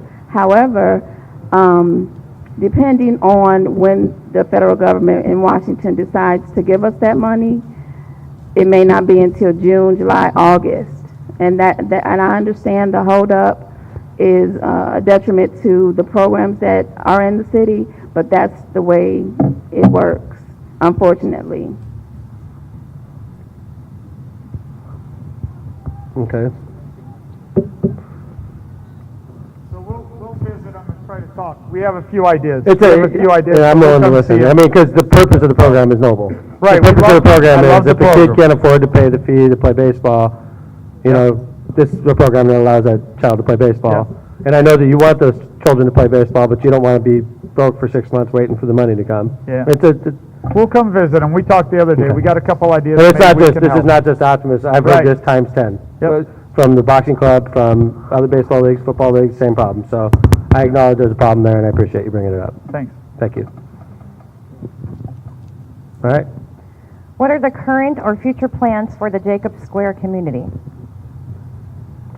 Jacob Square, named after our cameraman, Jake Jacobs. I said, Kevin? Sure. Kevin's speaking on behalf of Demolitions, I imagine?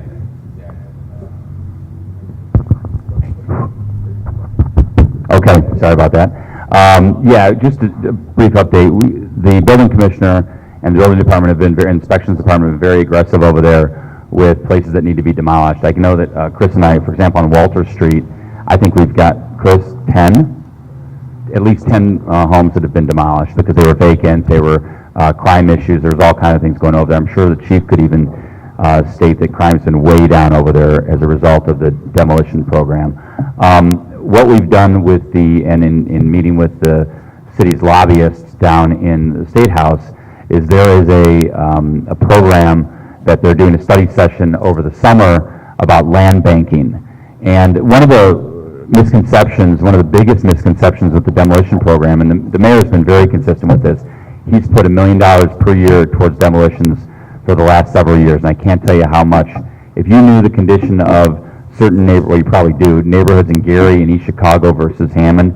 In Hammond, you get kind of a pockmark, there's a house on the block that needs to be knocked down. You don't get whole streets, and that's because of the aggressiveness of the inspections department. But what the legislature is trying to do is to set up a land bank program, because one of the biggest misconceptions is they always say to the mayor, well, now that you knocked the house down, Mayor, what's the city going to do with the lot? Well, the city doesn't own the lot. We operate under the Unsafe Building Act.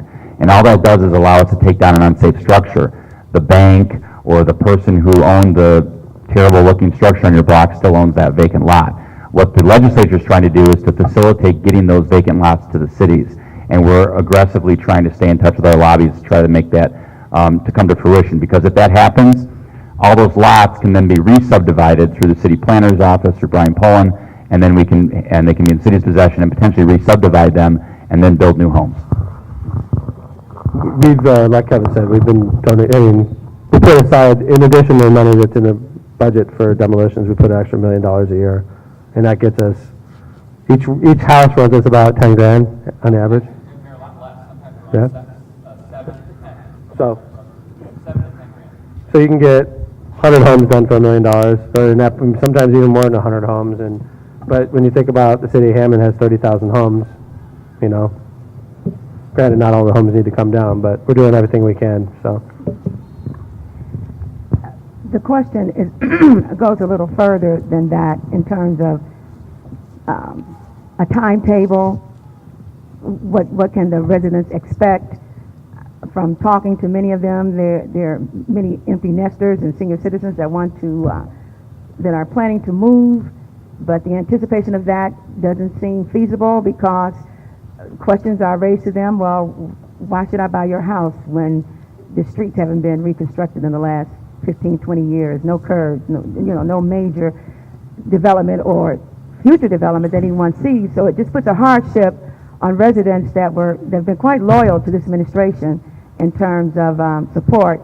But for the last 10, 15, 20 years, there's been nothing other than Thornton Street being reconstructed. I mean, can an overlay or something, a top layer or something be done to aesthetically bring the neighborhood up? I mean, it's just been years and years and years of neglect. Nothing has happened there. Well, I don't really agree with that. I won't say nothing. Right. I mean, in terms of demolitions cost money, and that's important I in itself. understand that, Right. but it doesn't help a person sell their home. I agree with you, Ms. King. When a home is, their home is well maintained and 3 houses down is demoed and, there's no streets, no curbs, there's no reason why anyone would want to purchase their home. So they're stuck.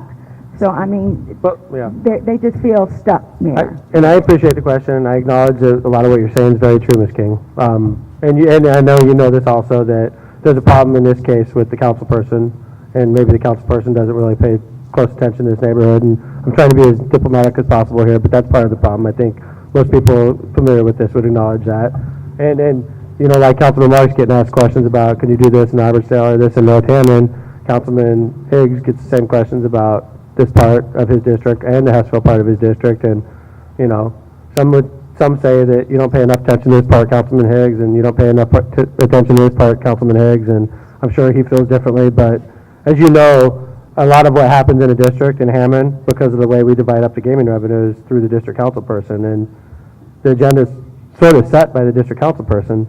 That doesn't mean that we can't come in above and beyond that, but Councilman Higgs sets the agenda in the third, and this is part of his district, and that's part of the problem. I understand that more than you can ever. No, I know, and you're a resident there, and I I'm a resident of the 3rd District, but it's just so demeaning for any public official to tell residents, as long as I'm this or that, you will never see this or that. I mean, that person should be prosecuted in my... I agree, and I want to make clear, I never said that. I know, I'm not saying, no, yeah, you never I know you... And I'm not going to say who said it. I know that. But we all know who said it. I know. But and I just want to make it makes no sense.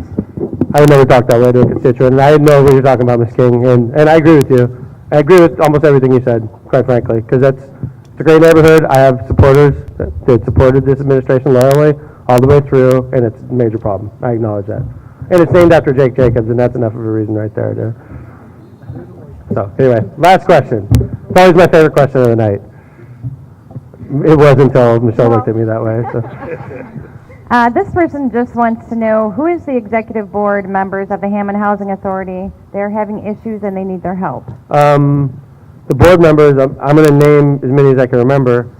We got Tom Dabberton, Joe McCarthy. Those are both first district residents. Joe McCarthy's from North Hammond. Tom Dabberton's from Robertsdale. I know his name, but I'm having some. Rick Mazel. Yeah, Rick Mazel's on there. You have Ruth. Hey, look at that. Carmen, how's it going? So far, so good. I started looking at the department heads. I'm just going off the top of my head. This is Carmen Paniagua. She's also a resident of Robertsdale, and she runs the Hammond Housing Authority. Yes, we have Ruth Tall, Helen Spudik.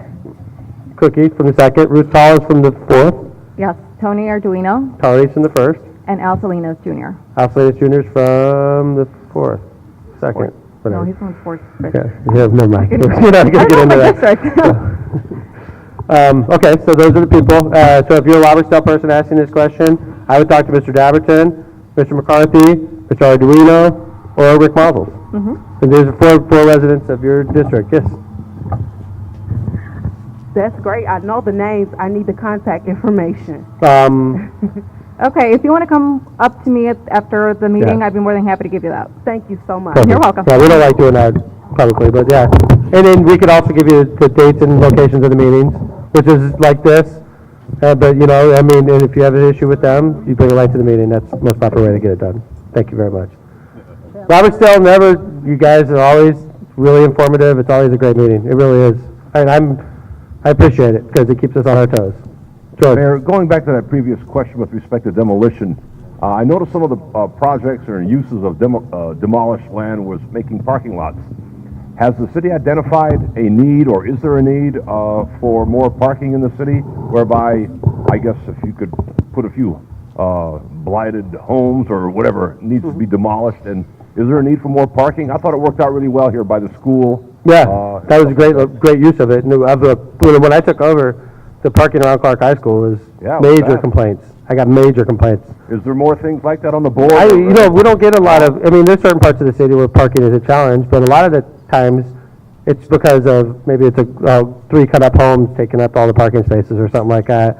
I haven't really, that Clark situation was unique. And it was unique because you had to park 3 blocks away from the school, and it wasn't realistic, so people were taking spots in the neighborhood. But now that there's enough parking for the staff, and it's not. Well, they have the one on 119th, and then you got further, I think it's on 120th, they have a smaller lot. Right. And I thought, like a neighborhood little lot there. Well, it really depends on the situation, George, and if it called for it, we would be open to it. It's, if there was a situation, but quite frankly, I don't really get a lot of parking issues as much as we used to. Really depends on the neighborhood. Like, there's some parts of the second district where it's more of an issue than up here. All right. Okay? Again, Robertsdale, thank you very much. This is a great meeting. We got a lot covered. Mayor, I appreciate you guys coming out. One more quick thing. I guess my question got lost in the shuffle. I would just like for you to reflect for a moment on your views. This is the 50th year anniversary of the Civil Rights March and March. On my views on it? Your reflection, your views on it. Well, I obviously appreciate everything Dr. King did for us, and it's been a historical day, and, I really haven't really prepared anything. Obviously, we celebrate diversity. We celebrate Dr. King's birthday every year with this Candlelight March, but I didn't know that was a question. We didn't skip it on purpose, Ms. King, so, okay. All right, yeah. We had one last question over here. The pool? The brewery? Brewery. Yeah, I like that. When's the brewery? Yeah. So? Most likely, I would say construction will begin in the spring of 2014. It's really going to be determined by the brewery owners, and they're working and they're progressing. Every week I get emails and information. They're moving forward. But my best guess is construction will begin early next year. All right. Last question. Yes, I live behind White Castle, and where the old bowling alley used to be is a very large parking lot. I don't get out of work until 2, 3 a.m. I'm a young lady, and there's truckers that park there, will stay there, sleep, who knows what else. It's freaky. Is there any way that we can get them, like, away from the houses, like go by Pilot, which is right there on Indianapolis, or somewhere else? I noticed trucks park at Cabela's, but I mean, it's really creepy. I could address that. Sure. The property that you're speaking of, we just had appraisals done, and we're looking at potentially having that property listed for commercial value along with other properties that are adjacent to it. So right now, I believe we're waiting on the appraisals to come back, and once they do, I think you're going to see a real estate sign go up, and then we're going to see what interest there is out there to get some sort of commercial development on the property. All right, thank you guys very much. Nice to see you all. First District, appreciate it. See you guys next month.